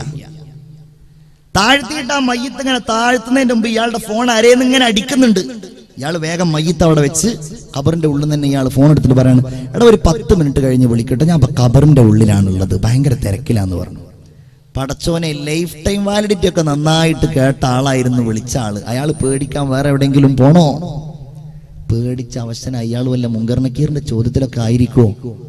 ഏതായാലും 10 മിനിറ്റ് കഴിഞ്ഞ് വിളിച്ചപ്പോഴാണ് അയാൾക്ക് കാര്യം മനസ്സിലായത് എന്നാണ് ആ കഥയുടെ അവസാനത്തിൽ പറയാറുള്ളത്. ഇങ്ങനെ ഒരു തരം മാനിയ എന്തെന്നാ അതിന് പറയാ? ഇനി ഒരാളെ വിളിച്ചിട്ട് കിട്ടിയില്ലെങ്കിലോ? അയാളെ വിളിച്ചിട്ട് ചീത്തയോട് ചീത്ത. എത്ര നേരമായി ഞാൻ വിളിക്കാൻ തുടങ്ങിയിട്ട്, ഒന്ന് ഫോൺ എടുത്തൂടെ? അത് പറയുന്നത് കേട്ടാ വിചാരിക്കും നമ്മൾ അയാൾക്ക് പൈസയൊക്കെ കൊടുത്തിട്ട് ഒരു ഫോൺ വാങ്ങിച്ചിട്ട് ഞാൻ വിളിക്കുമ്പോഴെപ്പോഴും നീ ഇത് അറ്റൻഡ് ചെയ്യണമെന്ന് പറഞ്ഞുകൊണ്ട് വാങ്ങിച്ചു കൊടുത്തതാന്ന് വിചാരിക്കും. നല്ല ഗാലക്സിയുടെ ഫോൺ. അവന്റെ കാശ് കൊടുത്ത് അവനവന്റെ സൗകര്യത്തിന് ഉപയോഗിക്കാൻ വേണ്ടിയിട്ട് ഉപയോഗിക്കുന്ന ഫോണ് നമ്മൾ വിളിച്ചടുക്കൽ നിർബന്ധം. ഞാനത് പറയാൻ കാരണം, നിങ്ങൾ ഒന്നിരുന്ന് ആലോചിച്ച് നോക്കൂ. നമ്മളുടെ ജീവിതത്തിന്റെ സമയം ഇന്ന് അതുമായി ബന്ധപ്പെട്ടല്ലേ, അല്ലേ? എത്ര പ്രായമായ ആളുകളാണെങ്കിലും അവർക്ക് വാട്സപ്പിനെ കുറിച്ച് അറിയാം. ഇപ്പൊ ഇന്നലെ വയസ്സായ ആളുകളുടെ പോലുള്ള ചർച്ച എന്താണ്? ഫേസ്ബുക്ക് വാട്സപ്പും കൂടെ വാങ്ങി എന്നുള്ളതാണ്. അവർക്ക് വേറെ ഒന്നും വിഷയമല്ല. ഇവിടെ ആകാശം ഇടിഞ്ഞു വീണാലും ഭൂമി ഇടിഞ്ഞു വീണാലും ഒന്നും വിഷയമല്ല, അല്ലേ? ചെറുപ്പക്കാരൊക്കെ അതിന്റെ പിന്നാലെ. രാവിലെ സുബീക്ക് എഴുന്നേറ്റ് പല്ല് പോലും തേക്കുന്നതിന്റെ മുമ്പ് അവൻ ഫോൺ എടുത്ത് നോക്കുകയാണ്. പടച്ചോൻ, ഇന്നലെ രാത്രി ഞാൻ 12:48 വിട്ട എൻ്റെ ആ മുഖത്തിന്റെ ആ ചിത്രത്തിന് എത്ര ആളുകൾ ലൈക്ക് ചെയ്തിട്ടുണ്ട്. എഴുന്നേൽക്കുന്ന നിരാശയുണ്ട്. കാരണം 2 ഹംക്കുകളെ ലൈക്ക് ചെയ്തിട്ടുണ്ടായിരുന്നുള്ളൂ. ഒരു 4-5 ഡിസ്ലൈക്കും ഉണ്ട്. കാരണം അവന്റെ മുഖം അത്ര പോരായിരുന്നു. ഇങ്ങനെ ജീവിതം മുഴുവൻ ലൈക്കിലും ഡിസ്ലൈക്കിലും കമന്റിലും ഷെയറിലും ഒക്കെ ആയി കഴിഞ്ഞുകൂടുന്ന എൻ്റെ പ്രിയപ്പെട്ടവർ, ഇതൊക്കെയല്ലേ നമ്മുടെ പ്രധാനപ്പെട്ട കാര്യങ്ങൾ. നിങ്ങൾ മൊബൈൽ ഉപയോഗിച്ചോ, നെറ്റ് ഉപയോഗിച്ചോ, പക്ഷെ അതിന്റെ ഒരല്പസമയമെങ്കിലും ഇതൊക്കെ പഠിക്കാൻ, റബ്ബിനെ പഠിക്കാൻ, അള്ളാഹുവിന്റെ ഉന്നതമായ ദർശനങ്ങളെ പഠിക്കാൻ എന്തേ നമ്മൾ സമയം കണ്ടെത്താത്തത്? അള്ളാഹു പറയുകയാണ്, പിന്നെ ആ മാംസപിണ്ഡത്തെ നാം എല്ലുകൾ കൊണ്ട് പൊതിഞ്ഞു.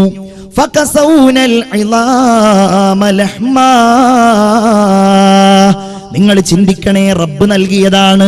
എന്റെയും നിങ്ങളുടെയും സൃഷ്ടിപ്പിനെ കുറിച്ചാണ് ഈ പറയുന്നത്. പിന്നെ ആ എല്ലുകളുടെ മേലിൽ അവൻ മാംസം പൊതിയുകയാണ്.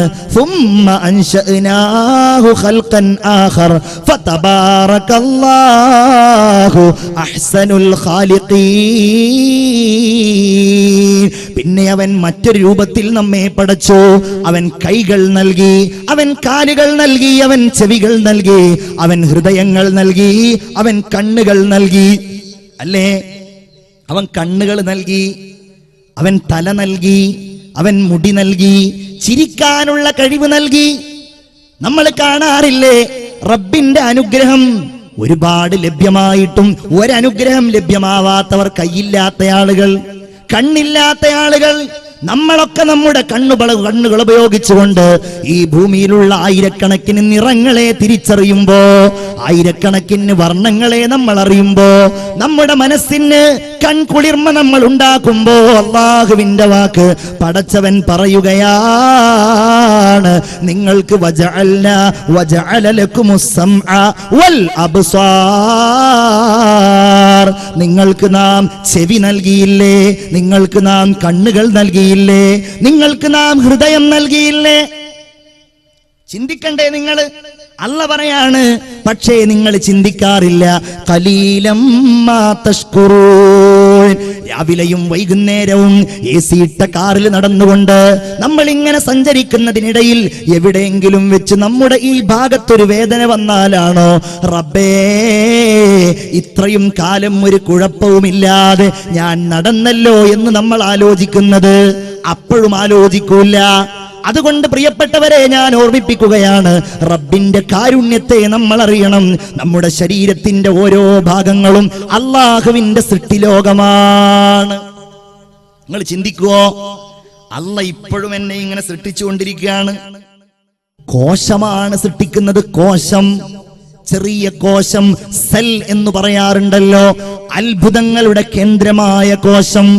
നിങ്ങൾ ചിന്തിക്കുമോ, ആ കോശം എന്റെ ശരീരത്തിൽ ഓരോ നിമിഷവും പുതിയ കോശങ്ങൾ ജനിക്കുകയും പഴയ കോശങ്ങൾ മരിക്കുകയും ചെയ്യുന്നുവെന്ന എന്റെ എടക്കഴിയൂരിലെ ഈ സദസ്സിൽ ഒരുമിച്ച് കൂടിയവരെ, റബ്ബ് നിങ്ങളുടെ ആരുടെയെങ്കിലും ശരീരത്തില് ഒരു കോശം നശിക്കണ്ട എന്നങ്ങ് ഈ നിമിഷം തീരുമാനിച്ചാൽ, നിങ്ങളുടെ കഴുത്തിലെ കോശം നശിക്കണ്ട എന്ന്, നിങ്ങളുടെ കരളിലെ കോശം നശിക്കണ്ട എന്ന്, നിങ്ങളുടെ ചെവിയിലെ കോശം നശിക്കണ്ട എന്ന് അല്ല അങ്ങ് തീരുമാനിച്ചാൽ, ആ രോഗമാണ് ക്യാൻസർ എന്നറിയപ്പെടുന്നത്, അർബുദം എന്നറിയപ്പെടുന്നത്.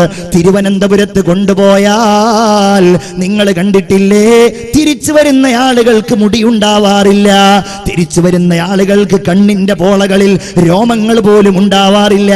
നമ്മൾ ഓർക്കണ്ടേ റബ്ബ് പറഞ്ഞത്, അലം നജ്അൽ ലഹു ഐനൈൻ വലിസാനൻ വശഫതൈൻ. ഐനൈൻ, 2 കണ്ണവൻ തന്നില്ലേ? എന്റെയും നിങ്ങളുടെയും കണ്ണുകൾ എത്ര സുന്ദരമാണ്. മൃഗങ്ങളുടെ കണ്ണു പോലെയല്ലല്ലോ, ജീവജാലങ്ങളുടെ കണ്ണു പോലെയല്ലല്ലോ. എന്റെയും നിങ്ങളുടെയും കണ്ണ് എത്രമേൽ സുന്ദരമാണ്. ആ സുന്ദരമായ നിറം, ആ സുന്ദരമായ രൂപം, ആ കണ്ണിനൊരിക്കലും ദുർഗന്ധമില്ലാതെ സ്വയം വൃത്തിയാകുന്ന സംവിധാനം നൽകിയത് വലിസാനം വശഫതൈൻ. നാവ്, ചുണ്ട്, എന്തൊക്കെ. അല്ലാഹുവിന്റെ റസൂൽ സ്വഹാബികളോട് ഒരിക്കൽ വിശദീകരിക്കുകയാണ്, സ്വഹാബികളെ, എന്റെ അടുക്കൽ ജിബ്രീൽ അലൈഹിസ്സലാം വന്നു. എന്നിട്ട് ഭാവിയില് പരലോകത്തുണ്ടാകുന്ന അത്ഭുതകരമായ ഒരു മനുഷ്യനുണ്ടാകുന്ന കാര്യത്തെക്കുറിച്ച് എന്നോട് ജിബ്രീൽ വിശദീകരിച്ചു. ജിബ്രീൽ എന്നോട് പറയുകയാണ്, നബിയേ, മുൻഗാമികളിൽപ്പെട്ട ഒരാളെ അല്ലാഹു തആല നാളെ പരലോകത്ത് വിചാരണയ്ക്ക് വേണ്ടി കൊണ്ടുവരുന്നതാണ്. എന്താണ് ആ വ്യക്തിയുടെ പ്രത്യേകത? ആ മനുഷ്യൻ 500 കൊല്ലക്കാലം കടലിന്റെ മധ്യത്തിലെ ഒരു പർവ്വതത്തിൽ അല്ലാഹുവിനെ സുജൂദിലായി കിടന്നു, അല്ലാഹുവിനെ ഇബാദത്തിലായി കിടന്നുകൊണ്ടിരുന്നു. ആ വ്യക്തിക്ക് ഒരു ബുദ്ധിമുട്ടോ ഒരു സങ്കടമോ ഒരു പ്രയാസമോ ഇല്ല. മുഴുവൻ സമയവും സുജൂദിൽ തന്നെയാണ്. അല്ലാഹു തആല കടലിന്റെ മധ്യത്തിലാണെങ്കിലും അദ്ദേഹത്തിന് ശുദ്ധജലം നൽകി. അദ്ദേഹത്തിന് ഭക്ഷണം ആവശ്യമുണ്ടായിരുന്നില്ല. വർഷത്തിൽ ഒരു തവണ ഒരു മാതളപ്പഴം നൽകി. അല്ലാഹുവിനോട് അദ്ദേഹം ദുആ ചെയ്തിരുന്നത്, റബ്ബേ, എന്നെ സുജൂദിലായി നീ മരിപ്പിക്കണേ എന്നതാ.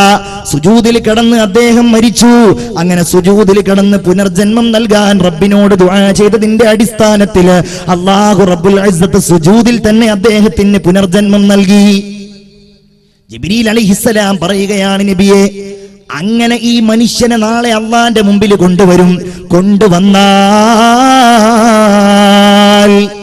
അല്ലാഹു തആല മലക്കുകളോട് പറയും, മലക്കുകളെ, ഈ മനുഷ്യനെ നിങ്ങൾ എന്റെ കാരുണ്യം കൊണ്ട് സ്വർഗത്തിലേക്ക് കൊണ്ടുപോകൂ. അല്ലാഹുവേ, നിന്റെ കാരുണ്യം കൊണ്ടല്ല റബ്ബേ, എന്റെ ഔദാര്യം കൊണ്ട് സ്വർഗത്തിലേക്ക് എന്നെ കൊണ്ടുപോകൂ അല്ലാ. അല്ലാഹു ആ മനുഷ്യനെ തിരിച്ചു വിളിക്കും. എന്നിട്ട് പറയും, മലക്കുകളെ, ഈ മനുഷ്യന് ഞാൻ നൽകിയിരിക്കുന്ന കണ്ണ് എന്ന നിഅമത്തിന് നിങ്ങൾ എടുക്കണം. ഇദ്ദേഹത്തിന്റെ 500 കൊല്ലക്കാലത്തെ ഇബാദത്തും നിങ്ങൾ എടുക്കണം. അങ്ങനെ മലക്കുകൾ അത് പരിശോധനയ്ക്ക് വിധേയമാക്കും. നോക്കുമ്പോൾ കണ്ണുകൊണ്ടവൻ കണ്ടതിന് പകരം, കണ്ണുകൊണ്ടവൻ നോക്കിയതിന് പകരം, അവൻ ചിന്തിച്ചതിന് പകരം ഒന്നുമേ അവന്റെ ഇബാദത്തെത്തുന്നില്ല. അല്ലാഹു പറയും, മലക്കുകളെ, എനിക്ക് നന്ദി ചെയ്യാത്തത് കാരണം ഈ മനുഷ്യനെ നിങ്ങൾ നരകത്തിലേക്ക് കൊണ്ടുപോകൂ. നരകത്തിൽ നിന്ന് ആ മനുഷ്യൻ അല്ലാഹുവിനോട് വിളിച്ചു പറയും, റബ്ബേ, നിന്റെ കാരുണ്യം കൊണ്ട് എന്നെ നീ സ്വർഗത്തിലേക്ക് കൊണ്ടുപോകുമോ അല്ലാ. അല്ലാഹു ആ മനുഷ്യനെ വിളിക്കും. എന്നിട്ട് ചോദിക്കും, മനുഷ്യ, നിനക്കാരാ ജന്മം നൽകിയത്? നീയാണല്ലാ. നിനക്കാരാണ് ഇബാദത്തിനുള്ള മനസ്സ് നൽകിയത്? നീയാണല്ലാ. നിനക്കാരാണ് 500 കൊല്ലക്കാലം ആയുസ് നൽകിയത്? നീയാണല്ലാ. നിനക്കാരാണ് സുജൂദിൽ കിടന്നുള്ള മരണം നൽകിയത്? അതും നീയാണ് റബ്ബേ. നിനക്കാരാണ് സുജൂദിൽ കിടന്നുള്ള പുനർജന്മം നൽകിയത്? അതും നീയാണ് അല്ലാ. നിന്റെ ഔദാര്യം കൊണ്ട് എന്നെ സ്വർഗത്തിലേക്ക് എത്തിക്കണേ അല്ലാ. അങ്ങനെ അല്ലാഹു തആല അവന്റെ റഹ്മത്ത് കൊണ്ട് അവനെ സ്വർഗത്തിലേക്ക് എത്തിക്കും എന്നാണ്. മുഅ്മിനീങ്ങളെ, ഒരു കാര്യം കൂടെ, നമ്മളുടെ ശരീരം ഓരോ ഭാഗങ്ങളും നമ്മൾ പഠിക്കുന്ന ആളുകൾക്ക് റബ്ബ് എത്ര ഭംഗിയിലാണ്. നിങ്ങളുടെ കയ്യിന്റെ വിരലിലേക്ക് നോക്കൂ. നിങ്ങൾ എത്ര സുന്ദരമാണ് നമ്മുടെ കൈകൾ. വൈരൂപ്യമൊന്നുമില്ലല്ലോ. ഈ കൈകളുടെ ഓരോ വിരലുകളും നോക്കൂ നിങ്ങൾ. ഓരോ വലിപ്പമാണ് അല്ലേ? ഓരോ വലിപ്പം. മനുഷ്യന്റെ കൈകൾ കടുംപാറ പൊട്ടിച്ചുടക്കുന്ന കൈകൾ, ഇരുമ്പൊത്തു തല്ലി തഴമ്പിച്ച കൈകൾ, കലപ്പക്കഴത്തിൽ പുഴക്കുന്ന കൈകൾ. എല്ലാ നേട്ടങ്ങളും നഷ്ടങ്ങളും മനുഷ്യന് വരുത്തുന്ന ഈ കൈകൾ, അതിന്റെ വിരലുകൾ നോക്കൂ നിങ്ങൾ. എന്തിനാണ് അല്ലാഹു തആല ഇങ്ങനെ ഒന്ന് നമ്മളൊരു സാധനം പിടിക്കുമ്പോ അത് ഒരേ വലിപ്പത്തിൽ വരാൻ വേണ്ടിയാണ്, ഒരേ രൂപത്തിൽ വരാൻ വേണ്ടിയാണ്. ഒരേ വലിപ്പത്തിൽ കൈവിരൽ വന്നാലേ ഒരു സാധനം നമുക്ക് എടുക്കാനും പിടിക്കാനും കഴിയൂ. തബാറകല്ലാഹു അഹ്സനുൽ ഖാലിഖീൻ. റബ്ബ് നമ്മോട് വലിയ സ്നേഹമുള്ളവനാണ്. അവൻ വദൂദാണ്. അവൻ നമ്മോട് വലിയ ഇഷ്ടവും സ്നേഹവും താല്പര്യമുള്ളവനുമാണ്. റഹ്മാൻ എന്നല്ലേ? അർ-റഹ്മാൻ, ഏറ്റവും വലിയ കാരുണ്യവാനായ അല്ലാഹു റബ്ബുൽ ഇസ്സത്ത് ഏറ്റവും വലിയ സ്നേഹനിധിയാണ്. ഒരു യുദ്ധം കഴിഞ്ഞ് അല്ലാഹുവിന്റെ റസൂലും സ്വഹാബികളും ഇങ്ങനെ വന്നിരിക്കുകയാ. ഒരുപാട് തടവുകാര്, യുദ്ധത്തിന്റെ തടവുകാര് പിടിക്കപ്പെട്ടവരുണ്ട്. നബിയും സ്വഹാബികളും ആ തടവുകാരെ ഇങ്ങനെ നോക്കിക്കൊണ്ടിരിക്കുമ്പോ അവക്കിടയിൽ നിന്നതാ ഒരു പെണ്ണ് തന്റെ പിഞ്ചു കുഞ്ഞിനെയും അന്വേഷിച്ചു കൊണ്ടിങ്ങനെ നടക്കുകയാണ്. എന്റെ കുഞ്ഞിനെ കാണുന്നില്ലല്ലോ, ഞാൻ മുലയൂട്ടുന്ന എന്റെ കുഞ്ഞിനെ കാണുന്നില്ലല്ലോ എന്നന്വേഷിച്ച് നടക്കുന്ന ആ പാവപ്പെട്ട പെണ്ണ് റസൂലുള്ളാഹി സ്വല്ലല്ലാഹു അലൈഹി വസല്ലമ തങ്ങൾ അതാ കാണുന്നു, സ്വഹാബികളും കാണുന്നു ആ പിഞ്ചു കുഞ്ഞിനെ. അവസാനം ആ പെൺകുട്ടിക്ക് കിട്ടിയപ്പോ തന്റെ മാറോട് ചേർത്ത് പിടിച്ചുകൊണ്ട് ഉമ്മ വെച്ച് മുലയൂട്ടിക്കൊണ്ടിരിക്കുന്ന ആ പെണ്ണിനെ ചൂണ്ടിക്കൊണ്ട് റസൂലുള്ള സ്വഹാബികളോട് ചോദിക്കുകയാണ്, സ്വഹാബാ അതറൗന ഹാദിഹിൽ മർഅ, നിങ്ങൾ ഈ പെണ്ണിനെ കുറിച്ച് വിചാരിക്കുന്നുണ്ടോ? ഈ പെണ്ണിന്റെ ഈ കുഞ്ഞിനെ നരകത്തിലേക്ക് വലിച്ചെറിയുമെന്ന്? ഇല്ല നബിയെ, ഞങ്ങൾ അങ്ങനെ വിചാരിക്കുന്നില്ല. ഈ പെണ്ണൊരിക്കൽ ഇതിനെ തീയിലേക്ക് വലിച്ചെറിയില്ലല്ലോ കുഞ്ഞിനെ. എന്നാൽ ഇന്നല്ലാഹ അർഹമു ബിഇബാദിഹി മിൻ ഹാദിഹി ബിവലദിഹാ, ഈ കുട്ടിയേക്കാൾ അല്ലാഹുവിനോ ഈ കുട്ടിക്ക് ഉമ്മക്കുള്ളതിനേക്കാൾ എന്നോടും നിങ്ങളോടും മനുഷ്യരോട് സൃഷ്ടികളോട് അല്ലാഹുവിന് കാരുണ്യമുണ്ടെന്ന് ഹബീബ എന്ന് അഷ്റഫുൽ വറാ മുഹമ്മദ് മുസ്തഫ സല്ലല്ലാഹു അലൈഹി വസല്ലം. മുഹമ്മദ് की बातें, मुहम्मद की सीरत सुने और सुनाए ये जी चाहता है, मदीना के आका दो आलम के मौला तेरे पास आए ये जी चाहता है. അല്ലാഹുവിന്റെ ഹബീബ് മുഹമ്മദ് മുസ്തഫ സല്ലല്ലാഹു അലൈഹി വസല്ലം പറയുകയാണ്. അതുകൊണ്ട് ആ ഭാഗം ഞാൻ അവിടെ നിർത്തുകയാണ്. അല്ലാഹു കാരുണ്യവാനാണ്, അവൻ കരുണാവാരിധിയാണ്. ജഅലല്ലാഹു റഹ്മത മിഅത ജുസ്ഇൻ, ഈ കാരുണ്യത്തെ അവൻ 100 ഭാഗങ്ങളാക്കി നിശ്ചയിച്ചിരിക്കുകയാണ്. ഫഅംസക ഇൻദഹു 99 ജുസ്ആ, 99 കാരുണ്യത്തിന്റെ ഭാഗങ്ങളെയും അവൻ തന്റെ അടുക്കൽ വെച്ചിരിക്കുകയാണ്. പ്രിയപ്പെട്ട വിശ്വാസികളെ, സ്നേഹിതന്മാരെ, നിങ്ങൾ ചിന്തിച്ചു നോക്കൂ. അല്ലാഹുവിന്റെ റസൂല് പറയുകയാണ്, അങ്ങനെ 99 ഭാഗവും അവൻ തന്റെ അടുക്കൽ പിടിച്ചു വെച്ചു. അതിൽപ്പെട്ട ഒരു കാരുണ്യത്തിന്റെ ഭാഗം അവൻ ഭൂമിയിലേക്ക് ഇറക്കിയിട്ടുണ്ട്. ആ ഇറക്കിയ ഭാഗം കൊണ്ടാണ് യതറാഹമുൽ ഖൽഖ്, സൃഷ്ടികൾ പരസ്പരം കാരുണ്യം ചെയ്യുന്നത്. ഹത്താ തർഫഅൽ ഫറസു ഹാഫിറഹാ അൻ വലദിഹാ ഖശ്യത അൻ തുസീബ. ഒരാട് അതല്ലെങ്കിൽ ഒരു മൃഗം തന്റെ കുഞ്ഞുങ്ങൾക്ക് പാലൂട്ടുമ്പോൾ കാൽ പൊക്കി പിടിക്കുന്നത് പോലും ഈ കാരുണ്യത്തിന്റെ ഭാഗമാണെന്ന് മുഹമ്മദ് മുസ്തഫ. ഇനി നമ്മൾ ചിന്തിക്കുന്നത്, റസൂലുള്ളാഹി അല്ലാഹു തആല നിയോഗിച്ചത് വമാ അർസൽനാക ഇല്ലാ റഹ്മത്തൽ ലിൽ ആലമീൻ. ഞാനത് വിശദമായി പറയുന്നില്ല. അല്ലാഹുവിന്റെ റസൂലിന്റെ അവതരണം തന്നെ കാരുണ്യമാണ്. മനുഷ്യർക്ക് മാത്രമല്ല, എല്ലാ ജീവജാലങ്ങൾക്കും. ചിന്തിക്കണം, എല്ലാ ജീവജാലങ്ങൾക്കും. ഇന്ന് ജീവജാലങ്ങൾ ആക്രമിക്കപ്പെടുകയാണ് അല്ലേ? ജീവജാലങ്ങൾ, ആന, നമുക്കൊക്കെ ഭയങ്കര രസാണ്. നമ്മളുടെ ഉത്സവങ്ങൾക്ക്, നമ്മളുടെ അതുപോലുള്ള ആഘോഷങ്ങൾക്കൊക്കെ ആന നെറ്റിപ്പട്ടവും കെട്ടി ഇങ്ങനെ വരുന്നത്. പക്ഷേ ആനകൾ കേരളത്തിൽ പീഡിപ്പിക്കപ്പെടുന്നുണ്ടെന്ന് ആനപ്രേമി സംഘം ഇടക്കിടക്ക് പ്രസ്താവന ഇറക്കാറുണ്ട്. സത്യത്തിൽ മനുഷ്യന്മാരുടെ പ്രകൃതിയോടും നമ്മളുടെ ഇടയിലുള്ള ഈ പ്രകൃതിയോടും തീരെ യോജിക്കാത്ത ഒരു ജീവിയാണ് അത്ര ആന അല്ലേ? നിങ്ങളൊന്ന് ചാവക്കാട് ഹൈവേയിൽ പോയി നിന്നാൽ, അതല്ലെങ്കിൽ നിങ്ങൾ ഈ എടക്കഴിയൂര് പോയി നിന്നാൽ നിങ്ങൾക്ക് ചിലപ്പോൾ കാണാൻ കഴിയും, വാഹനത്തിൽ ഇങ്ങനെ വലിയ വലിയ പോത്ത് അല്ലെങ്കിൽ കാളകളൊക്കെ ഇങ്ങനെ ഒന്നിച്ച് കെട്ടിയിട്ട് 10, 12, 20 കാളകളെയും പോത്തുകളെയൊക്കെ. ഈ അടുത്ത് പത്രത്തിലുണ്ടായിരുന്നു, എന്ത് പത്രത്തിലും അതുപോലെ തന്നെ ഒരു ദൃശ്യം വന്നിരുന്നു.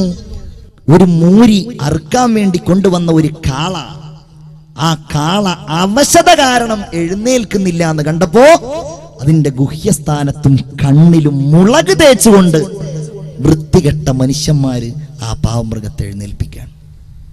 അല്ലെ, ഞാൻ ഈ അടുത്ത് വേറൊരു ദൃശ്യം കണ്ടത്, ഒന്ന് നന്നായിട്ട് അറുക്കാൻ പോലും മനുഷ്യന്മാർ തയ്യാറാകുന്നില്ല, തലക്ക് ഇടിച്ചുകൊണ്ട് കൊല്ലുക.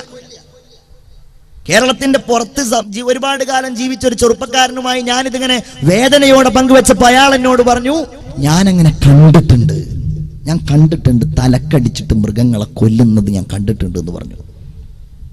എന്തൊരവസ്ഥ നിങ്ങൾ ചിന്തിച്ചു നോക്കൂ. ലോകത്തെ ഏറ്റവും കൂടുതൽ പീഡിപ്പിക്കപ്പെടുന്ന ഒരു ജീവിയാണ് കോഴി എന്ന് പറയുന്ന ജീവി. പക്ഷെ നമ്മളാരും അത് പീഡിപ്പിക്കപ്പെടുന്ന ഒച്ച കേൾക്കാറില്ല. കാരണം ഒച്ച ഇല്ലാത്ത കോഴികളെയാണ് നമ്മളെല്ലാവരും നിരന്തരമായിട്ട് കശാപ്പ് ചെയ്യാറുള്ളത്. ഞാൻ കോഴിക്കെതിരെ ശബ്ദിക്കുകയല്ല കേട്ടോ. നിങ്ങൾ ശവായിയോ കടായിയോ ചിക്കൻ പൊരിച്ചിട്ടോ ബോധം കെടുത്തിയിട്ടോ എങ്ങനെ വേണമെങ്കിലും കഴിച്ചോ, എനിക്കതിൽ യാതൊരു വിരോധവുമില്ല. പക്ഷേ കോഴികളോട് കാരുണ്യം കാണിക്കാറുണ്ടോ നമ്മൾ? അല്ലേ? കോഴിക്കട നടത്തുന്നവരൊന്നും എന്നോട് പ്രതിഷേധിക്കാൻ നിൽക്കണ്ട. ഒരു 4 ആൾ ഒന്നിച്ച് കോഴിയെ മേടിക്കാൻ വന്നാൽ ഒന്ന് നന്നായിട്ടൊന്ന് പിടഞ്ഞു മരിക്കാൻ പോലും കോഴിക്ക് അവസരം നൽകാത്ത കാരുണ്യശൂന്യനല്ലേ മനുഷ്യൻ? എന്നാൽ ഈ കോഴിക്കടക്കാര് താൽക്കാലികമായിട്ട് എല്ലാ കോഴിയെയും നന്നായിട്ട് പിടഞ്ഞിട്ട് തന്നെയാണ് അതിനെ കൊല്ലാറുള്ളത് നമുക്ക് തീരുമാനിക്കാം. കല്യാണങ്ങൾ ഉണ്ടാവാറില്ലേ? എടക്കഴിയൂർ പ്രദേശങ്ങളിലൊക്കെ നടക്കുന്ന ഓരോ കല്യാണങ്ങൾക്കും അറുക്കപ്പെടുന്ന കോഴികളുടെ എണ്ണം എത്രയായിരിക്കും? 100 അല്ലേ? 100 അതിന്റെ അപ്പുറത്താണോ അതോ അതിന്റെ ഏത് ഭാഗത്താണ് പൂജ്യങ്ങൾ വർദ്ധിപ്പിക്കേണ്ടത് എന്നതിൽ നിങ്ങൾക്ക് സംശയം ഉണ്ടാവുള്ളൂ. ഞാൻ പറയുന്നത് ഇങ്ങനെ ജീവജാലങ്ങൾ ആക്രമിക്കപ്പെടുകയാണ്. ഇവിടെയാണ് റസൂലുള്ളാഹിന്റെ കാരുണ്യം. നിങ്ങൾ അറുക്കുമ്പോൾ മൂർച്ചയുള്ള കത്തി കൊണ്ടറുക്കണം.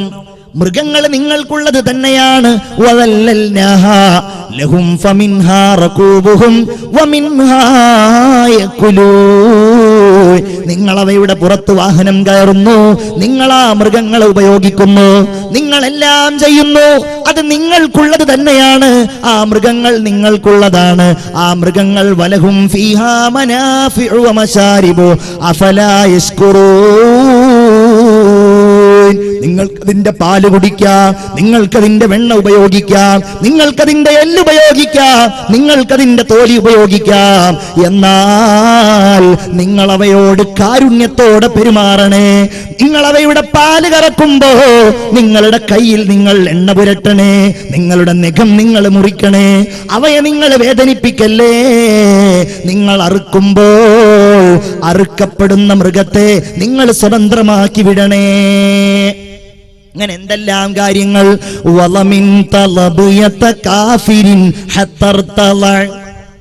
അതാണ് കാരുണ്യം എന്ന് പറഞ്ഞാൽ. മൃഗങ്ങളോട് കാരുണ്യം കാണിച്ചു റസൂലുള്ളാഹി സ്വല്ലല്ലാഹു അലൈഹി വസല്ലം. ഒരു അൻസാരിയായ ചെറുപ്പക്കാരന്റെ തോട്ടത്തിലേക്ക് ഇങ്ങനെ കടന്നു ചെല്ലുകയാണ്. ആ തോട്ടത്തിലേക്ക് ചെല്ലുമ്പോഴതാ ഒരൊട്ടകം നബിയുടെ സമീപത്ത് വരുന്നു. ആ ഒട്ടകം റസൂലുള്ളാഹിനെ കണ്ടപ്പോ തന്റെ കഴുത്തിങ്ങനെ നീട്ടിയിട്ട് ഹബീബായ നബിയുടെ മുമ്പിൽ ഇങ്ങനെ നിൽക്കുന്നു.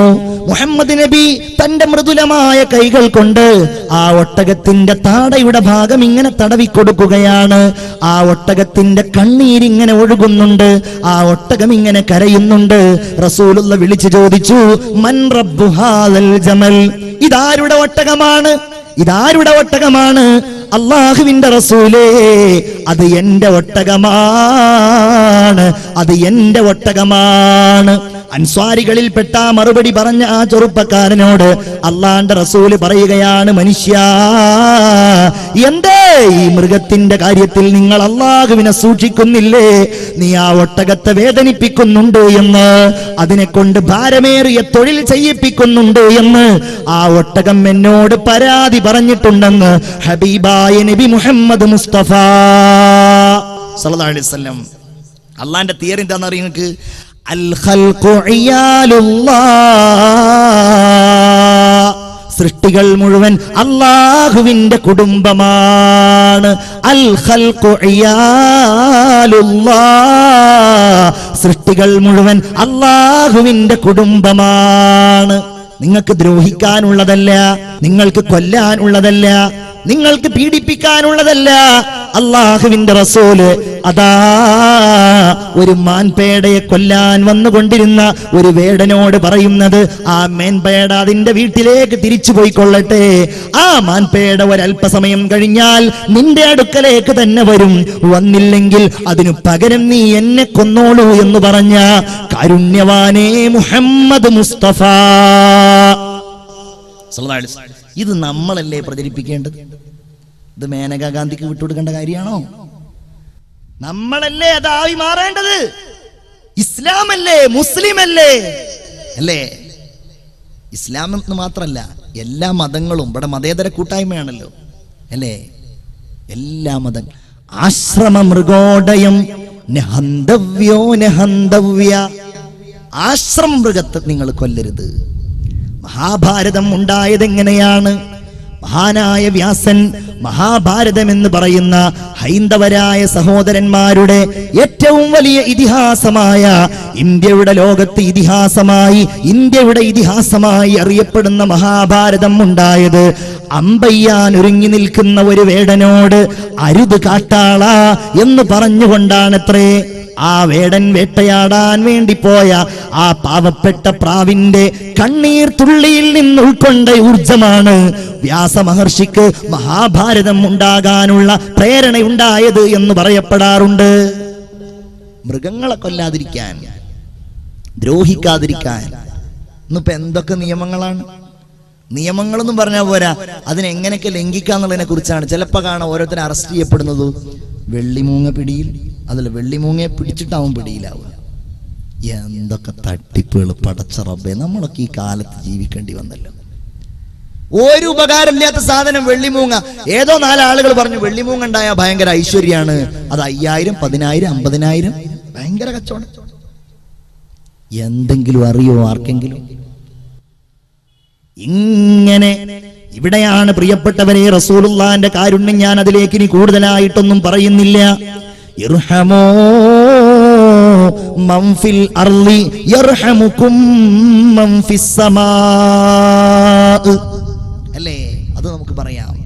നിങ്ങൾ ഭൂമിയിലുള്ളവരോട് കാരുണ്യം കാണിക്കണം, എന്നാൽ നിങ്ങളോട് ആകാശത്തുള്ളവർ കാരുണ്യം കാണിക്കും.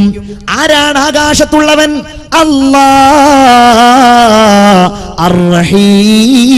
അർ-റഹീം. അവൻ ഈ ലോകത്തവന് വഴിപ്പെട്ടാൽ, ഈ ലോകത്ത് അല്ലാഹുവിന്റെ നിയമം അനുസരിച്ച് ജീവിച്ചാൽ, ഈ ലോകത്ത് ഹറാമിനെ ഒഴിവാക്കിയാൽ, ഈ ലോകത്ത് നിസ്കരിച്ചാൽ, നോമ്പെടുത്താൽ, പരലോകത്ത് വെച്ച് അല്ലാഹുവിന്റെ കാരുണ്യം യർഹമുകും മൻ ഫിസ് സമാ. അത് നമ്മൾ ജീവിതത്തിന്റെ ഭാഗമായിട്ട് എടുക്കണം. അള്ളാന്റെ കാരുണ്യം അത് നമുക്ക് കുറെ കിട്ടി, ഇനിയും കിട്ടണം. കുറെ കിട്ടിയതാണ് ഞാൻ ഇങ്ങനെ വിശദീകരിച്ചത്. ഇനിയും കിട്ടണം. അതിനെന്തു വേണം? ഇർഹമൂ മൻ ഫിൽ അർള്. കണ്ടില്ലേ, ശത്രുവാണെങ്കിൽ പോലും അല്ലാഹുവിന്റെ റസൂല് ചെയ്തതെന്താണ്? ताने भी का दुश्मनों के साथ उल्फत का सुलूक, दोस्त बन जाते थे दुश्मन आपके अखलाक पर. അല്ലേ? ശത്രുവാണെങ്കിലും കാരുണ്യം, മനുഷ്യരോട്, ജീവജാലങ്ങളോട്, എല്ലാവരോടും കാരുണ്യം. ശത്രുവാണെങ്കിൽ പോലും ചിന്തിക്കണേ, ചിന്തിക്കണേ. റസൂലുള്ളാഹിന്റെ പുന്നാര മകളായിരുന്നു സൈനബ് റളിയല്ലാഹു തആല അൻഹ, മൂത്ത മകൾ. ആലോചിച്ചു നോക്കൂ, മൂത്ത മകളായ സൈനബ് വല്ലാത്ത വേദന സമ്മാനിച്ച മകളാണ്. ഖദീജ ബീബി സൈനബിന്റെ ചെറുപ്പത്തിലെ വഫാത്തായിട്ടുണ്ട്. വീട്ടിലുള്ള മുഴുവൻ കാര്യങ്ങളും നിയന്ത്രിക്കുന്ന സൈനബാണ്. സൈനബിനെ കല്യാണം കഴിച്ചത് റസൂലുള്ളാഹിയെ വിശ്വസിക്കാത്ത ഒരാളായിരുന്നു. റസൂലുള്ള മദീനയിലേക്ക് ഹിജറ പോകുമ്പോ കൂടെ സൈനബ് എന്ന് പറയുന്ന പെൺകുട്ടി പോരുന്നില്ല. 2-3 കൊല്ലം കഴിഞ്ഞിട്ടാണ് സൈനബ് റളിയല്ലാഹു തആല അൻഹുവിനെ കൂട്ടിക്കൊണ്ടുവരാൻ വേണ്ടിയിട്ട് ഒരു സ്വഹാബിയെ പറഞ്ഞേക്കുന്നത്. ഉസാമത്ത് ബിൻ സെയ്ദ് റളിയല്ലാഹു അൻഹുവിനെ പറഞ്ഞേക്കുന്നത്. ഉസാമത്ത് ബിൻ സെയ്ദ് റളിയല്ലാഹു അൻഹു സൈനബ് എന്ന് പറയുന്ന റസൂലുള്ളാഹിന്റെ പുന്നാര മകളെ ആരും കാണാതെ തർത്തനം കൊണ്ടുവരുമ്പോ, ഒരൊട്ടകപ്പുറത്ത് വരുമ്പോ സൈനബ് ഗർഭിണിയാണ്. ഗർഭിണിയായ സൈനബിനെ ഭർത്താവിന്റെ ഗോത്രക്കാര് തടഞ്ഞു വെക്കുകയാണ്. തടഞ്ഞു വെച്ചുവെന്ന് മാത്രമല്ല, സൈനബിനെ വലിയ ഒരു കുന്തം കൊണ്ടങ്ങ് കുത്തുകയാ. സൈനബിനെ കുന്തം കൊണ്ട് കുത്തിയിട്ട് സൈനബ് റളിയല്ലാഹു അൻഹ ഒട്ടകപ്പുറത്ത് നിന്ന് താഴെ വീണു. മുഅ്മിനേ, ഒട്ടകപ്പുറത്ത് നിന്ന് താഴെ വീണിട്ട് സൈനബിന് വല്ലാത്ത രോഗം ബാധിച്ചു. പിന്നെ അവർക്ക് എഴുന്നേൽക്കാൻ കഴിഞ്ഞില്ല. മദീനയിൽ എങ്ങനെയോ അവരെത്തിപ്പെട്ടു. മദീനയിൽ എത്തിയിട്ട് സൈനബ് കൂടുതൽ കാലം ജീവിച്ചില്ല.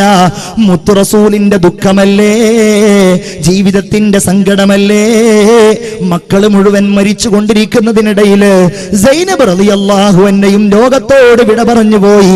ഇതേ കാരണത്താൽ ഒരു ശത്രുവായ മനുഷ്യൻ ഒട്ടകപ്പുറത്ത് നിന്ന് താഴേക്ക് കുന്തം കൊണ്ട് കുത്തിയിട്ട് താഴേക്ക് വീഴ്ത്തിയതിന്റെ അതേ കാരണം കൊണ്ട് മരിച്ചുപോയ ബഹുമാനപ്പെട്ട സൈനബ് റളിയല്ലാഹു അൻഹയെ കൊന്നു കൊല വിളിച്ച ആളുകൾ റസൂലുള്ളാഹിന്റെ മുമ്പിലെത്തുകയാണ്. ഒട്ടകത്തിന്റെ കുടൽമാല കഴുത്തിൽ കൊണ്ടുവന്നവരെത്തുകയാണ്.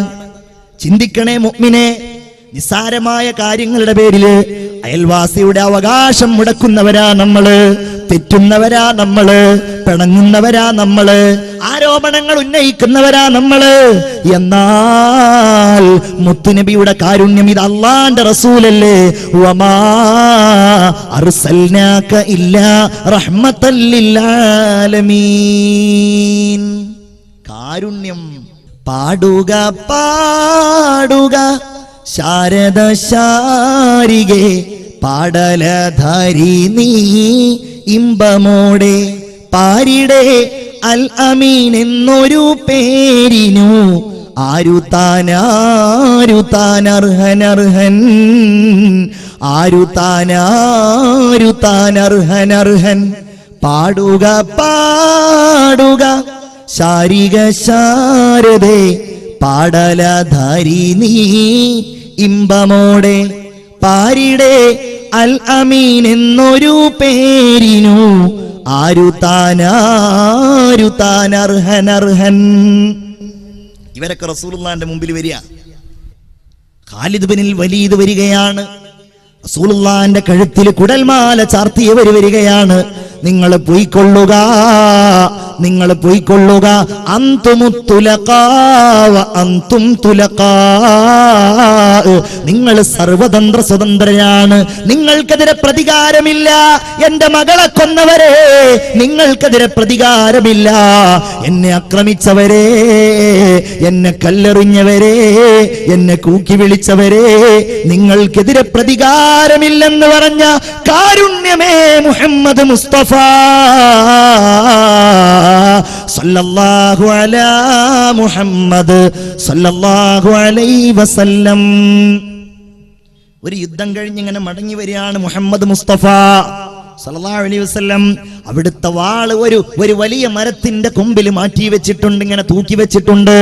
സ്വഹാബികളൊക്കെ കുറച്ച് അപ്പുറത്താണ് ഉറങ്ങുന്നത്.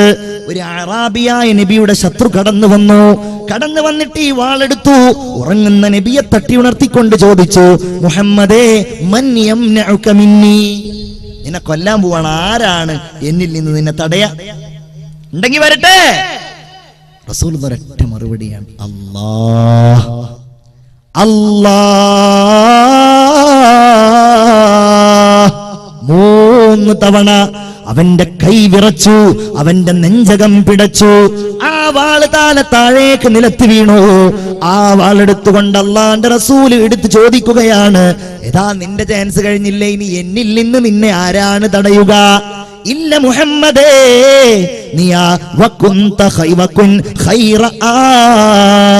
എന്നെ ഒന്നും ചെയ്യല്ലേ, നീ ആ വാളൊന്ന് നന്നായി പിടിക്ക്, എന്നെ ആക്രമിക്കല്ലേ.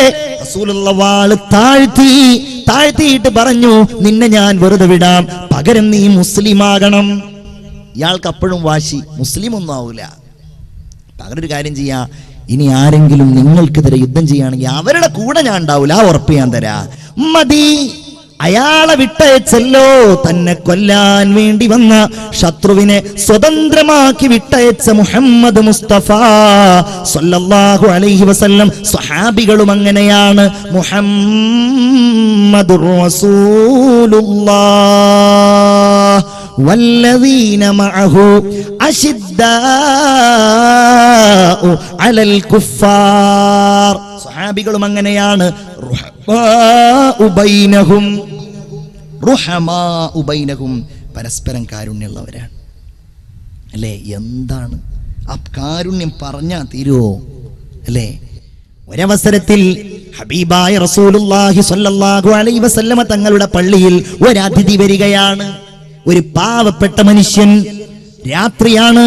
സ്വഹാബികളൊക്കെ പട്ടിണിപ്പാവങ്ങളാണ്. പട്ടിണിപ്പാവങ്ങളായ സ്വഹാബികളോട് ഇശാ നിസ്കാരം കഴിഞ്ഞ് അല്ലാഹുവിന്റെ റസൂല് ചോദിക്കുകയാണ്, മൻയുളീഫു ഹാദർ റജുൽ, ഈ മനുഷ്യനെ ഇന്ന് ആരാണ് വീട്ടിലേക്ക് കൊണ്ടുപോയിട്ടൊന്ന് സൽക്കരിക്കുക? ലോകമേ, ഇതൊക്കെ പഠിക്കണ്ടേ? സഹാബികൾ ആരും എഴുന്നേറ്റ് നിൽക്കുന്നില്ല. ഓൽക്ക് മടിയുണ്ടായത് കൊണ്ടല്ല, അവരുടെ വീട്ടിൽ ഒന്നുമില്ല. അതുകൊണ്ടാണ് അവർ ആ മനുഷ്യനെ കൊണ്ടുപോകാൻ മടിക്കുന്നത്. അങ്ങനെ രണ്ടാമത്തെ തവണ പറഞ്ഞു. മൂന്നാമത്തെ തവണ പറയുകയാണ്, ആരെങ്കിലും ഇയാളെ കൊണ്ടുപോയാൽ അൽമനു ലഹു ബിൽ ജന്ന, അയാൾക്ക് ഞാൻ സ്വർഗം തരാം. ഇതങ്ങ് കേട്ടപാടെ അതാ എഴുന്നേറ്റ് നിൽക്കുന്നു ബഹുമാനപ്പെട്ട ത്വൽഹ റളിയല്ലാഹു അൻഹു. അബൂ ത്വൽഹത്തുൽ അൻസാരി പറഞ്ഞു, നബിയേ, എന്റെ കൂടെ പറഞ്ഞേക്കുമോ? പറഞ്ഞയച്ചിട്ടാ അതിഥിയുമായി വീട്ടിലേക്ക് കടന്നു ചെല്ലുകയാണ്. നമ്മളൊന്നും അങ്ങനെ പറഞ്ഞിട്ട് തന്നെ ചെല്ലുകയാണെങ്കിൽ നമ്മുടെ ഭാര്യയുടെ മുഖം എങ്ങനെയായിരിക്കും എന്ന് ഞാൻ പറയുന്നില്ല. കാരണം അപ്പുറത്തിരുന്ന് വെറുതെ പ്രതിഷേധിക്കും. അത് പറയേണ്ട ആവശ്യമില്ല, അല്ലേ? ഒരു കട്ടൻ ചായ ഉണ്ടാക്കി കൊടുത്താൽ മതി. എന്നാലും അതിഥി വരുമ്പോ നമ്മളുടെയൊക്കെ സമീപനം എങ്ങനെയാണ്? ഈ ഭാര്യ സ്വീകരിച്ചു. ഭക്ഷണമൊന്നുമില്ല. ഭാര്യ പറയുകയാണ്, അബൂ ത്വൽഹ എന്നവരെ, നമ്മുടെ കുട്ടികളുണ്ടല്ലോ, അവർക്കുള്ള ഏതാനും ചില ഭക്ഷണമല്ലാതെ നമ്മുടെ അടുക്കലൊന്നുമില്ല. ഞാനും നിങ്ങളും ഇന്ന് പട്ടിണിയാ. നമ്മുടെ കുട്ടികളുടെ ഭക്ഷണമല്ലാതെ ഒന്നും ഇന്നില്ല. അതുകൊണ്ട് ഞാനൊരു കാര്യം ചെയ്യാം. ആ പെണ്ണ് പറയുകയാണ്, ഉലാഇബു മഅസ്സിബിയാൻ, ആ കുട്ടികളുമായി ഞാൻ കളിച്ചുകൊള്ളാം. എന്നിട്ട് ആ കുട്ടികളെ ഞാൻ ഉറക്കിക്കൊള്ളാം.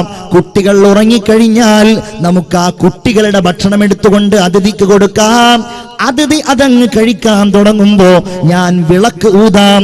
വിളക്ക് ഊതിയിട്ട് അതിഥിയുടെ കൂടെ നിങ്ങൾ കഴിക്കുന്നുണ്ട് എന്ന് അഭിനയിച്ചാൽ മതി. കുട്ടികളെ ഉറക്കി. കുട്ടികൾക്കുള്ള പത്തിരി കൊണ്ടുവന്നു. ആ പത്തിരി അതാ അതിഥിയുടെ മുമ്പിൽ വെക്കുകയാണ്. അതിഥിയുടെ മുമ്പിൽ അങ്ങ് എത്തിയപ്പോഴേക്ക് വിളക്കൂതി. അബൂ ത്വൽഹ എന്ത് ചെയ്തെന്നറിയുമോ? ഞാൻ ഭക്ഷണം കഴിക്കുന്നുണ്ടെന്ന രീതിയിൽ വായ കൊണ്ടിങ്ങനെ അഭിനയിച്ചു. അതിഥിക്കൊരു പിളക്കും അതിഥിക്ക് നല്ല ഒരു പായയും തലയിണയും കൊടുത്ത് കിടത്തി ഉണർത്തിക്കൊണ്ട് കിടത്തി ഉറക്കിക്കൊണ്ട് പിറ്റേ ദിവസം സുബഹിക്ക് പള്ളിയിൽ പോയി. ജമാഅത്ത് കഴിഞ്ഞ് എല്ലാവരും പിരിയുമ്പോൾ അല്ലാഹുവിന്റെ റസൂല് പറയുകയാണ്, സ്വഹാബികളെ നിങ്ങളിരിക്കണം. അതാ അബൂ ത്വൽഹയും ഭാര്യയും ഇന്നലെ ചെയ്ത പ്രവർത്തനമുണ്ടല്ലോ, ആകാശലോകത്തുള്ളവരെ സന്തോഷിപ്പിച്ചിരിക്കുന്നു. ഇന്നലെ എന്റെ അടുക്കലേക്ക് ജിബ്രീൽ വന്നിരിക്കുന്നു. അബൂ ത്വൽഹ, നിങ്ങളുടെ കാര്യം പറഞ്ഞുകൊണ്ട് എന്റെ അടുക്കലേക്ക് ഇന്നലെ ഖുർആൻ അവതീർണമായിരിക്കുന്നു. ചില ആളുകൾ ജനങ്ങൾക്കിടയിലുണ്ട് നബിയേ, അവരുടെ ഹൃദയത്തിൽ അവരുടെ വയറ്റിൽ വേദനയുണ്ടെങ്കിലും അവർക്ക് വിശപ്പുണ്ടെങ്കിലും വയുസിറൂന അലാ അൻഫുസിഹിം, അത് പല രീതിയിലും വരാം. ഭ്രാന്തെന്ന രീതിയിൽ വരാം, ബുദ്ധിഭ്രമം വരാം, മതിഭ്രമം വരാം. നമ്മളൊക്കെ വലിയ ബുദ്ധിമാനികളായി ഇങ്ങനെ നടക്കുമ്പോ, നമ്മളിങ്ങനെ ഭ്രാന്തന്മാരെ കളിയാക്കുമ്പോ നമ്മൾ ആലോചിക്കണേ, നമ്മൾ അവരെ കളിയാക്കരുത്. അവർ സ്വർഗവാസികളായേക്കാം. അവർക്ക് തക്ലീഫില്ല, അവർക്ക് നിസ്കാരമില്ല. നമ്മൾ പലപ്പോഴും അത്തരം രോഗികളെയോ അവരുടെ കുടുംബങ്ങളെയോ സഹായിക്കാറില്ല. ക്യാൻസർ രോഗികളെ നമ്മൾ സഹായിക്കും, കിഡ്നി രോഗികളെ നമ്മൾ സഹായിക്കും. ബുദ്ധിയുമായി ബന്ധപ്പെട്ട് രോഗമനുഭവിക്കുന്ന ഭ്രാന്തന്മാരായ ആളുകളെ, അപ്രകാരം മാനസിക അസ്വസ്ഥതയുള്ള ആളുകളെ അവരെ ചികിത്സിക്കുക എന്നത് മാത്രമല്ല, അവരുടെ കുടുംബത്തിന് ആവശ്യമായ തണൽ നമ്മുടെ കാരുണ്യത്തിന്റെ ഭാഗമായി നമ്മൾ നൽകണം. അനിവാര്യമാണ്. രോഗങ്ങൾക്കെതിരെ നമ്മൾ അല്ലാഹുവോട് ദുആ ചെയ്യണം. അല്ലാഹു നൽകുന്നതാണ്. ഖുൽ ലൻ യുസീബനാ ഇല്ലാ മാ കതബല്ലാഹു ലനാ. അല്ലാഹു തരുന്നതാണ്. കിഡ്നി അല്ലാഹു തന്നതാണ്, അതിന്റെ രോഗവും അല്ലാഹു തന്നതാണ്.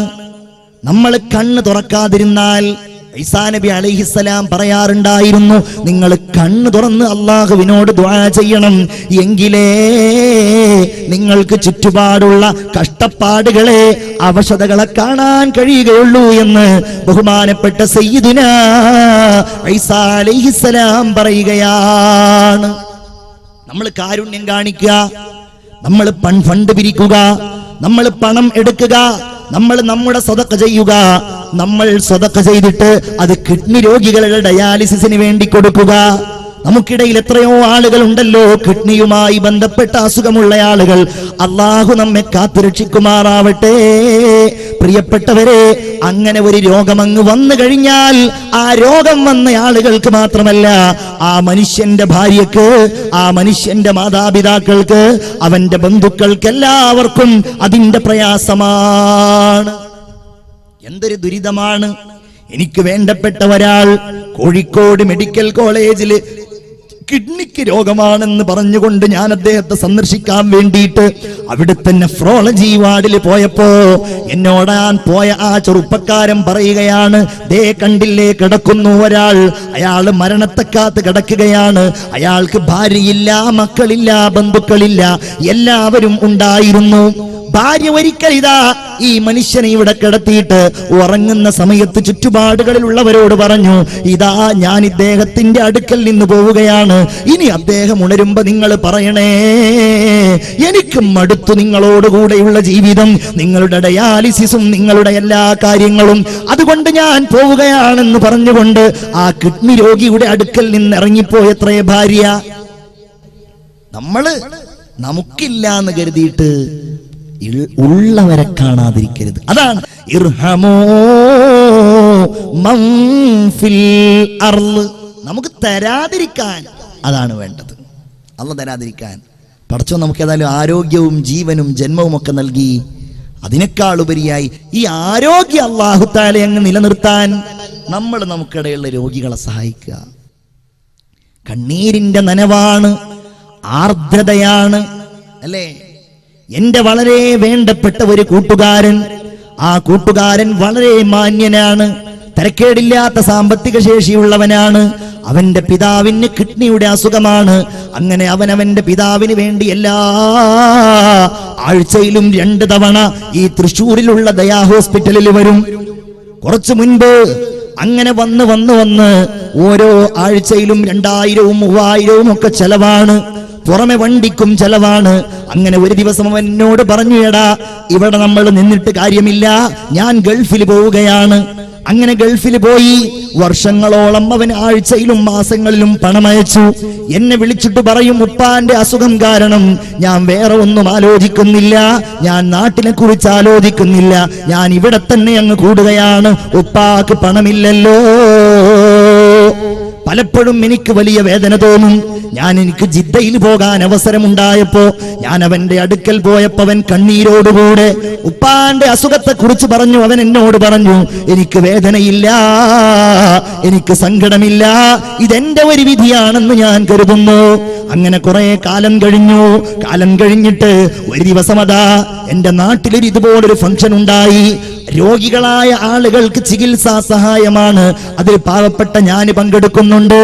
അങ്ങനെ വേദിയിൽ ഞാൻ ഇങ്ങെത്തിയപ്പോ ചികിത്സയ്ക്ക് ഫണ്ടേറ്റ് വാങ്ങുന്ന, പൈസ ഏറ്റുവാങ്ങുന്ന രോഗികളുടെ മുഖത്തേക്ക് ഞാൻ നോക്കിയപ്പോ എന്റെ കണ്ണ് നിറഞ്ഞുപോയി. എന്റെ പിതാവിനെ പോലെ ഞാൻ കാണുന്ന പാവപ്പെട്ട ആ ചെറുപ്പക്കാരന്റെ, എന്റെ കൂട്ടുകാരന്റെ ഉപ്പയതാ തലയും താഴ്ത്തി മുന്നിലിരിക്കുകയാ. ആർക്കെങ്കിലും മോഹമുണ്ടാകുമോ പ്രിയപ്പെട്ടവരെ? രോഗമങ്ങ് വന്നാൽ, പണമങ്ങ് തീർന്നാൽ, ഭാര്യയുടെയും മക്കളുടെയും വല്ലാത്ത മുഖമങ്ങ് കണ്ടാൽ പിന്നെ എന്ത് മാന്യത, പിന്നെ എന്ത് സങ്കടം, പിന്നെ എന്ത് ദുഃഖം, പിന്നെ രോഗത്തിന്റെ രക്ഷയ്ക്ക് വേണ്ടി മരണം വരെ അങ്ങനെ കഴിഞ്ഞുകൂടുകയാണ്. നമ്മൾ മനസ്സിൽ കാണേണ്ടത് നമ്മുടെ രൂപമാണ്, നമ്മുടെ പിതാവിന്റെ രൂപമാണ്, നമ്മുടെ മാതാവിന്റെ രൂപമാണ്. രോഗത്തെ നമ്മൾ വല്ലാത്ത കാരുണ്യം ചെയ്യാനുള്ള, അല്ലേ? അതുകൊണ്ടാണ് നിങ്ങൾ തമ്മിലുള്ള ബാധ്യത.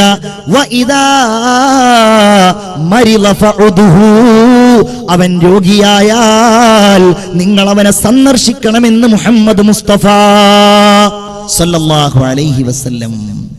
നമ്മളത് ചെയ്യാം. ഇർഹമൂ മൻ ഫിൽ അർള്. എല്ലാവരോടും, മാതാപിതാക്കൾ ഇല്ലാത്തവരോട്, മാതാപിതാക്കൾ നഷ്ടപ്പെട്ടവരോട്, അനാഥരോട്, അല്ലേ, അരക്ഷിതാവസ്ഥ അനുഭവിക്കുന്നവരോട്. നമുക്കാർക്കും അറിയില്ല ഉമ്മയില്ലാത്തതിന്റെ സങ്കടം എത്രയാണ്, വാപ്പില്ലാത്തതിന്റെ സങ്കടം എത്രയാണ്. നിങ്ങൾ അവരുടെ കണ്ണിലേക്ക് നോക്കിയിട്ടുണ്ടോ? ആ കണ്ണിൽ ഒരു നനവുണ്ടാകും. നമുക്കറിയില്ല, ഉമ്മയില്ലാത്തതിന്റെ സങ്കടം അറിയില്ല. കാരണം ഉമ്മ ഉണ്ട്, ഇപ്പോഴും ഉണ്ട്. അള്ളാഹു ദീർഘായുസ് നൽകുമാറാവട്ടെ. നിങ്ങളൊക്കെ ആമീൻ പറയും. എനിക്ക് എൻ്റെ ഉമ്മാക്ക് ചെയ്യാൻ കഴിയുന്നതല്ലേ? എൻ്റെ ഉമ്മാക്ക് എനിക്ക് ചെയ്യാൻ കഴിയുന്നത് എന്താ? നിങ്ങളെ കൊണ്ടൊക്കെ ഇങ്ങനെ ആമീൻ പറയിപ്പിക്കുക എന്നാണ്. നിങ്ങളൊക്കെ ആമീൻ പറയും. അള്ളാഹു അവർക്ക് ദീർഘായുസ് കൊടുക്കുമാറാകട്ടെ. അള്ളാഹു ആരോഗ്യം നിലനിർത്തി കൊടുക്കുമാറാവട്ടെ. നിങ്ങളുടെയും ഓരോരുത്തരുടെയും മാതാപിതാക്കൾ ജീവിച്ചിരിക്കുന്നുണ്ടെങ്കിൽ അള്ളാഹു അവർക്ക് ദീർഘായുസ് നൽകുമാറാവട്ടെ. മരിച്ചുപോയവർക്ക് അള്ളാഹു തആല പുറത്തു കൊടുക്കുമാറാവട്ടെ. ചിന്തിച്ചു നോക്കൂ. നമുക്കതിന്റെ ദുഃഖമറിയില്ല. അതിന്റെ ദുഃഖം നന്നായി അറിഞ്ഞ ആളാണ്, അവർ കാരുണ്യത്തിന്റെ അർഹരാണെന്ന് നന്നായി അറിഞ്ഞയാളാണ് മുഹമ്മദ് മുസ്തഫ സല്ലല്ലാഹു അലൈഹി വസല്ലം. കാരണം എന്താ? വാപ്പയില്ല, ജനിക്കുന്ന സമയത്ത് തന്നെ ഉപ്പയില്ല.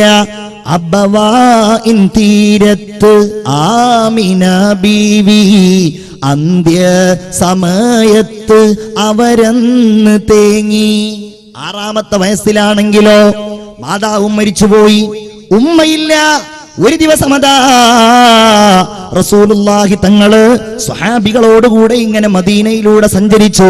ഒരു ഖബർ എന്ന് തോന്നിക്കുന്ന ഒരു ഭാഗത്ത് ചെന്നിരിക്കുകയാണ്. റസൂലുള്ളാഹി ഇങ്ങനെ കരയാൻ തുടങ്ങി. സ്വഹാബികൾ പറയുന്നു, ഫബക്കൈന, ഞങ്ങളും കരഞ്ഞു. നബി ഞങ്ങളോട് ചോദിച്ചു, സ്വഹാബികളെ നിങ്ങൾ എന്തിനാണ് കരയുന്നത്? ബക്കൈത ഫബക്കൈനാ, നിങ്ങൾ കരയുന്നത് കണ്ടു, അത് കണ്ടപ്പോ ഞങ്ങളും കരഞ്ഞു. എന്തിനാണ് നബിയെ നിങ്ങൾ കരഞ്ഞത്? നിങ്ങൾ ശ്രദ്ധിക്കണേ, എന്തിനാണ് നബി കരഞ്ഞത്? അവിടുന്ന് സങ്കടത്തോടെ പറയുകയാണ്, ഹാദാ ഖബ്റു ഉമ്മി ആമിന, എന്റെ 6ാമത്തെ വയസ്സിൽ എന്നോട് വിട പറഞ്ഞു പോയ എന്റെ പ്രിയപ്പെട്ട ഉമ്മയുണ്ടല്ലോ, ആമിന ബീവി, ആ ആമിന ബീവിയുടെ ഖബറിടമാണിത്. എന്റെ ചെറുപ്പകാലം എനിക്ക് ഓർമ്മ വന്നു സ്വഹാബികളെ, അതുകൊണ്ടാണ് ഞാൻ കരഞ്ഞതെന്ന് മുഹമ്മദ് മുസ്തഫ സല്ലല്ലാഹു അലൈഹി വസല്ലം. നമുക്കാർക്കും ഇതിന്റെ വേദന അറിയില്ല. അതുകൊണ്ട് റസൂലുള്ളാഹി പറഞ്ഞു, നിങ്ങൾ അനാഥന്റെ കണ്ണീരൊപ്പണം, നിങ്ങളവന്റെ തലതടവണം. അവനോട് നിങ്ങൾ പരുഷമായി പെരുമാറരുത്, അവനെ നിങ്ങൾ അട്ടിയകറ്റരുത്. ഇദാ ബക്കൽ യതീം, ഒരനാഥനായ കുട്ടി കരഞ്ഞാൽ വഖഅത് ദുമൂഉഹു ഫീ കഫിർ റഹ്മാൻ, അല്ല കൈകൾ നീട്ടും, അള്ളാഹുവിന്റെ കരങ്ങളിലേക്ക് ഈ കുട്ടിയുടെ കണ്ണീരെത്തും. എന്നിട്ട് അല്ലാഹു തആല ചോദിക്കുമെന്നാണ്, മൻ അബ്കഹാദാ, ആരാണ് ഈ കുഞ്ഞിനെ കരയിപ്പിച്ചത്? ഈ കുഞ്ഞിനെ ആരാണ് കരയിപ്പിച്ചത് എന്ന് ചോദിക്കുകയും, മൻ അർലാഹു ഫലഹുൽ ജന്ന, നിങ്ങൾ ആരെങ്കിലും അവനെ തൃപ്തിപ്പെടുത്തിയാൽ, അവന്റെ കണ്ണീര് നിങ്ങൾ തുടച്ചാൽ നിങ്ങൾക്ക് സ്വർഗമുണ്ട്. ശ്രദ്ധിക്കണം, ചിന്തിക്കണം ആ കാര്യം. എന്റെ കാരുണ്യത്തിന്റെ പ്രവർത്തകന്മാരെ, നിങ്ങളുടെ നേതൃത്വത്തിൽ അനാഥരെ നിങ്ങൾ സംരക്ഷിക്കണം. അവർക്ക് വിദ്യാഭ്യാസം നൽകുക, അവരുടെ കാര്യങ്ങൾ ശ്രദ്ധിക്കുക. എന്റെ സഹോദരിമാരെ, നിങ്ങളൊക്കെ ഇങ്ങനെ ഡ്രസ്സ് എടുക്കുമ്പോ, നിങ്ങളുടെ മക്കൾക്ക് ഡ്രസ്സ് എടുക്കുമ്പോ നിങ്ങളുടെ അയൽവാസികൾ ഉണ്ടാകും, നിങ്ങളുടെ കുടുംബങ്ങളിലുള്ളവരുണ്ടാകും. കാരുണ്യം കാണിക്കുക അവരോട്, അല്ലേ? ഞാൻ ഈ അടുത്ത് കേട്ടു ഒരാള് സംസാരിക്കുന്നത്, ഇന്റർനാഷണൽ ലെവലിൽ പ്രസംഗിക്കുന്ന അന്താരാഷ്ട്ര തലത്തിൽ അറിയപ്പെട്ട ഒരു ഉന്നതനായ പ്രഭാഷകൻ പറഞ്ഞ ഒരു സംഭവമാണ്. അമേരിക്കയിലോ ബ്രിട്ടനിലോ എവിടെയോ ഒരു സ്ഥലത്ത് ഒരു അധ്യാപകൻ ഒരിക്കൽ കുട്ടികളോട് ചോദിച്ചു, ഒരു ടീച്ചർ കുട്ടികളോട് ചോദിച്ചു, നിങ്ങൾ ആരാവാൻ ആഗ്രഹിക്കുന്നു? കുട്ടികൾ ഓരോരുത്തരും I want to become a doctor, an engineer, a collector, a judge എന്നൊക്കെ പറഞ്ഞിട്ട് ഓരോരുത്തരും ഞാൻ ജഡ്ജ് ആവാന്, കലക്ടർ ആവാന്, ഡോക്ടർ ആവാന് ഓരോരുത്തർ പറഞ്ഞപ്പോൾ ഒരു കുട്ടി മാത്രം പറഞ്ഞു, I want to become a സ്വഹാബി. ഞാൻ ആഗ്രഹിക്കുന്നത് ഒരു സ്വഹാബി ആവാനാണ്. ടീച്ചർ ചോദിച്ചു, ഹു ഈസ് എ സ്വഹാബി? മോനെ, ആരാ ഒരു സ്വഹാബി? എനിക്കറിയില്ലല്ലോ, ഞാൻ ആദ്യമായിട്ട് കേൾക്കുകയാണല്ലോ. ഈ കുട്ടി പറഞ്ഞു, സ്വഹാബി ആരാണെന്ന് എനിക്കല്ല നന്നായിട്ടറിയാം, എൻ്റെ ഉമ്മക്കാണ്. ടീച്ചർ ഉമ്മക്ക് ഫോൺ ചെയ്തു, നിങ്ങളുടെ മോൻ പറഞ്ഞത് ഒരു സ്വഹാബി ആവണമെന്നാണല്ലോ, ആരാണ് സ്വഹാബി? ഉമ്മ പറഞ്ഞു, സ്വഹാബി എന്ന് പറഞ്ഞാൽ അത് ആരാണെന്ന് പറഞ്ഞു തരണമെങ്കിൽ നേരിട്ട് വരണം. ടീച്ചർ നേരിട്ട് ചെന്നു. അള്ളാന്റെ റസൂലിന്റെ കൂടെ നിന്ന, സന്തോഷത്തിലും ദുഃഖത്തിലും കൂടെ നിന്ന അവിടുത്തെ അനുയായികളെ കുറിച്ച് ടീച്ചറോട് ഈ ഉമ്മ വിശദീകരിച്ചു. അങ്ങനെ ആ ടീച്ചർ അതെല്ലാം കേട്ട് സന്തോഷത്തോടെ തിരിച്ചു പോരുന്നതിന്റെ മുമ്പ് കുടുംബസമേതം ലാ ഇലാഹ ഇല്ലല്ലാഹ് അവർ മുസ്ലിങ്ങളായി അവർ രണ്ടുപേരും, കുടുംബം, ഭാര്യയും ഭർത്താവും എല്ലാവരും കൂടെ. അങ്ങനെ ഒരു ദിവസം സ്കൂളിൽ നിന്ന് ഈ കുട്ടിയോട് ടീച്ചർ ചോദിച്ചു, എത്രേ മോനെ, നിനക്ക് സ്വഹാബിയാവണമെന്നല്ലേ പറഞ്ഞത്? നിനക്ക് ഏറ്റവും ഇഷ്ടമുള്ള സ്വഹാബി ഏതാണ്? ഈ കുട്ടി ഉടനടി പറഞ്ഞു, എനിക്ക് ഇഷ്ടമുള്ള സ്വഹാബി ബഷീർ റളിയല്ലാഹു അൻഹു ആണ്, സയ്യിദുനാ ബഷീർ റളിയല്ലാഹു അൻഹു. എന്താണ് മോനെ നീ അദ്ദേഹത്തെ ഇഷ്ടപ്പെടാനുള്ള കാരണം? ആ കുട്ടി പറയുകയാണ്, എന്റെ ഉമ്മ എനിക്ക് രാവിൽ പറഞ്ഞു തന്ന കഥയാണ്, അങ്ങനെയാണ് എനിക്ക് ബഷീറിനെ ഇഷ്ടമായത് എന്ന് പറഞ്ഞുകൊണ്ട് ഈ കുട്ടി പറയുകയാണത്രേ, അള്ളാഹുവിന്റെ റസൂലിന്റെ കൂടെ നൂറുകണക്കിന് സ്വഹാബികൾ ഉഹദിന്റെ പോർക്കളത്തിലേക്ക് പോയി. കൂട്ടത്തിൽ ബഷീർ എന്ന കുട്ടിയുടെ പിതാവുമുണ്ട്. ഈ കുട്ടിയുണ്ടല്ലോ, യുദ്ധം കഴിഞ്ഞ് മ്ലാനവദനരായി തിരിച്ചു വരുന്ന നബിയെയും സ്വഹാബികളെയും ഇങ്ങനെ കാത്തു നിൽക്കുകയാണ്. ഓരോരുത്തർ വന്നു. അവർക്കിടയിൽ മുഹമ്മദ് മുസ്തഫ സല്ലല്ലാഹു അലൈഹി വസല്ലമയും വന്നു. ബഷീർ എന്ന കുട്ടി റസൂലുള്ളാഹിന്റെ അടുക്കൽ ചെന്ന് ചോദിക്കുകയാണ്, ഐന അബീ യാ റസൂലല്ലാഹ്, എന്റെ ഉപ്പ എവിടെയാണ് നബിയേ? റസൂലുള്ള കുട്ടിയുടെ മുഖത്ത് നോക്കി, അവിടുത്തെ കണ്ണുകൾ നിറഞ്ഞു. എന്തു പറയണം ഈ കുട്ടിയോട്? കാരണം ഈ കുട്ടിയുടെ ഉപ്പ ഉഹദ് യുദ്ധത്തിൽ രക്തസാക്ഷിയായിട്ടുണ്ട്. എന്തു പറയണം? റസൂലുള്ള മുഖം തിരിച്ചു കളഞ്ഞു. രണ്ടാമതും ഈ കുട്ടി ചോദിക്കുകയാണ്, നബിയെ പറയുമോ എവിടെയാണ് എന്റെ ഉപ്പ? യാ ഹബീബല്ലാഹ്, അള്ളാഹുവിന്റെ റസൂല മകനെ, ആ പിഞ്ചു മകനെ തന്റെ ശരീരത്തോട് ചേർത്ത് പിടിച്ചു.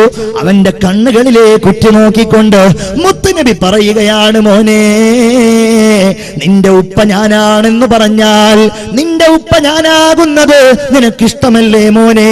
നിന്റെ ഉമ്മ ആയിഷയാണ് മോനെ, അത് നിനക്കിഷ്ടമല്ലേ? അതേ നബിയെ, എനിക്കിഷ്ടമാണ്.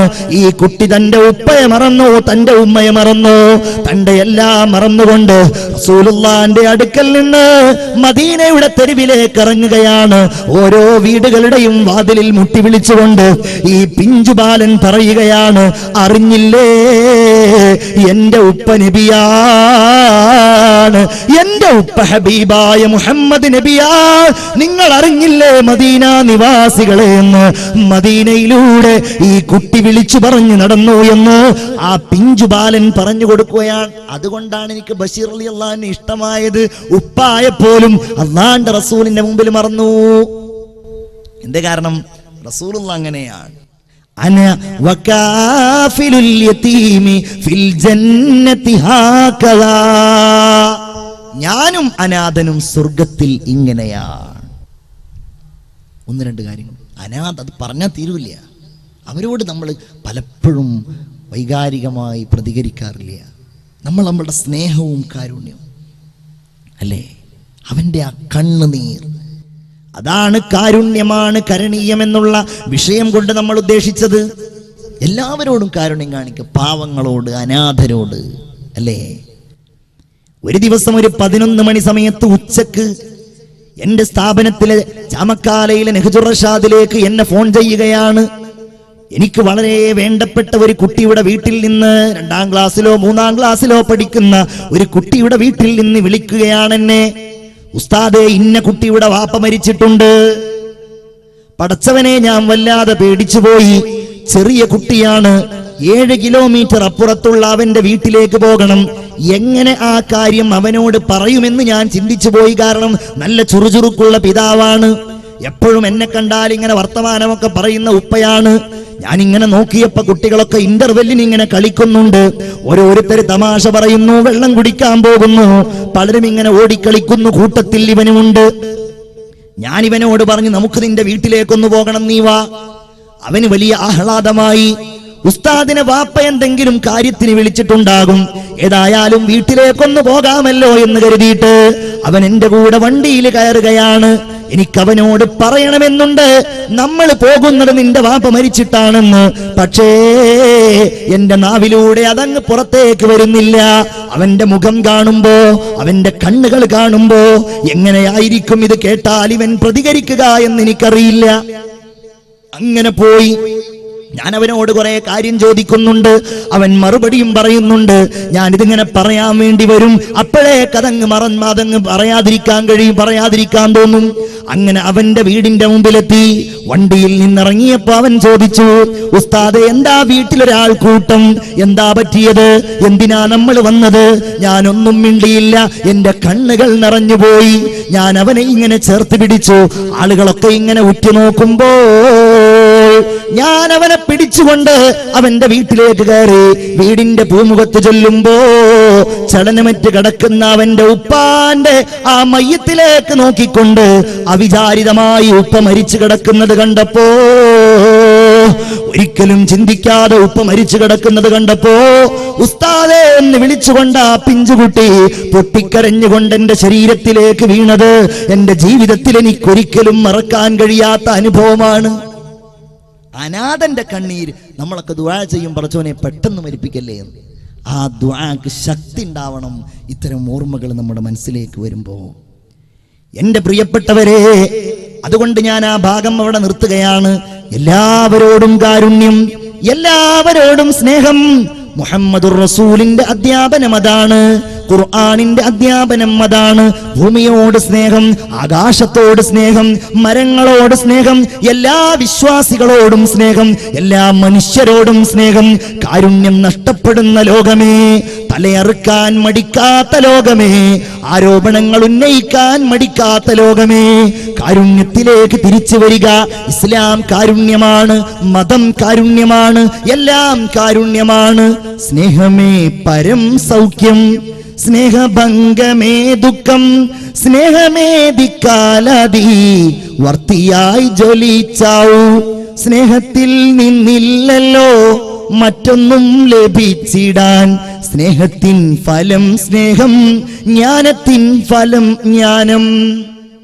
ചുരുക്കത്തിൽ ഇങ്ങനെ നമ്മളെല്ലാ കാരുണ്യവുമായി മുന്നോട്ട് പോയാൽ നമ്മൾ കരുണ ആഗ്രഹിക്കുന്ന ഘട്ടങ്ങളുണ്ട്. അത് ചിന്തിക്കണം. അതും കൂടെ പറഞ്ഞ് നമുക്ക് നിർത്താം. ഏതാണത്?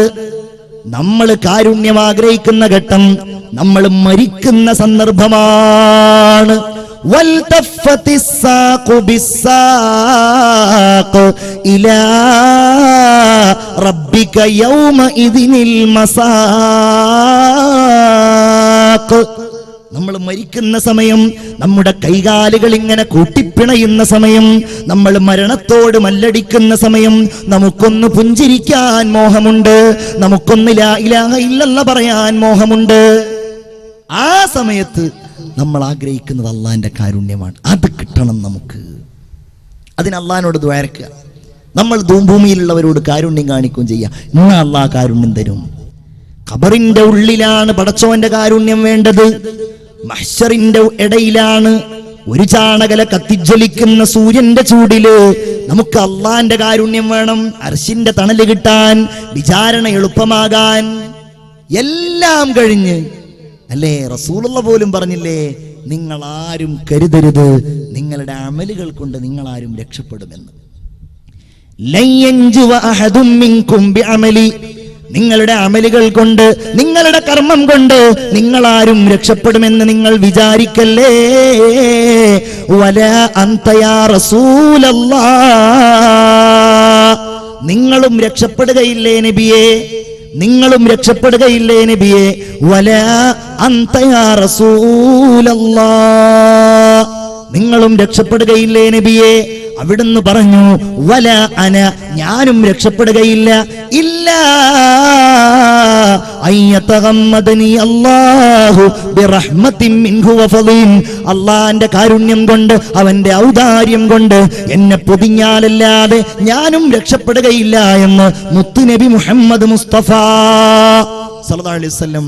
അതുകൊണ്ട് വിചാരണയുടെ വേളയിൽ, മഹ്ശറിന്റെ വേളയിൽ എല്ലാം കഴിഞ്ഞ് സ്വർഗത്തിലേക്കുള്ള യാത്രയിൽ അല്ലേ, ദഅവാഹും ഫീഹാ സുബ്ഹാനകല്ലാഹുമ്മ വതഹിയ്യതുഹും ഫീഹാ സലാം വആഖിറു ദഅവാഹും അനിൽ ഹംദുലില്ലാഹി റബ്ബിൽ ആലമീൻ. എല്ലാം കഴിഞ്ഞ് ഞാൻ അവസാനിപ്പിക്കുകയാണ്. നമ്മൾ ദുആ ചെയ്യാൻ പോവാണ്. ഇൻഷാ അല്ലാഹ് എല്ലാം കഴിഞ്ഞ് സ്വർഗത്തിലേക്ക് പോകാൻ, സ്വർഗം കാണാൻ, സ്വർഗത്തിൽ പ്രവേശിക്കാൻ.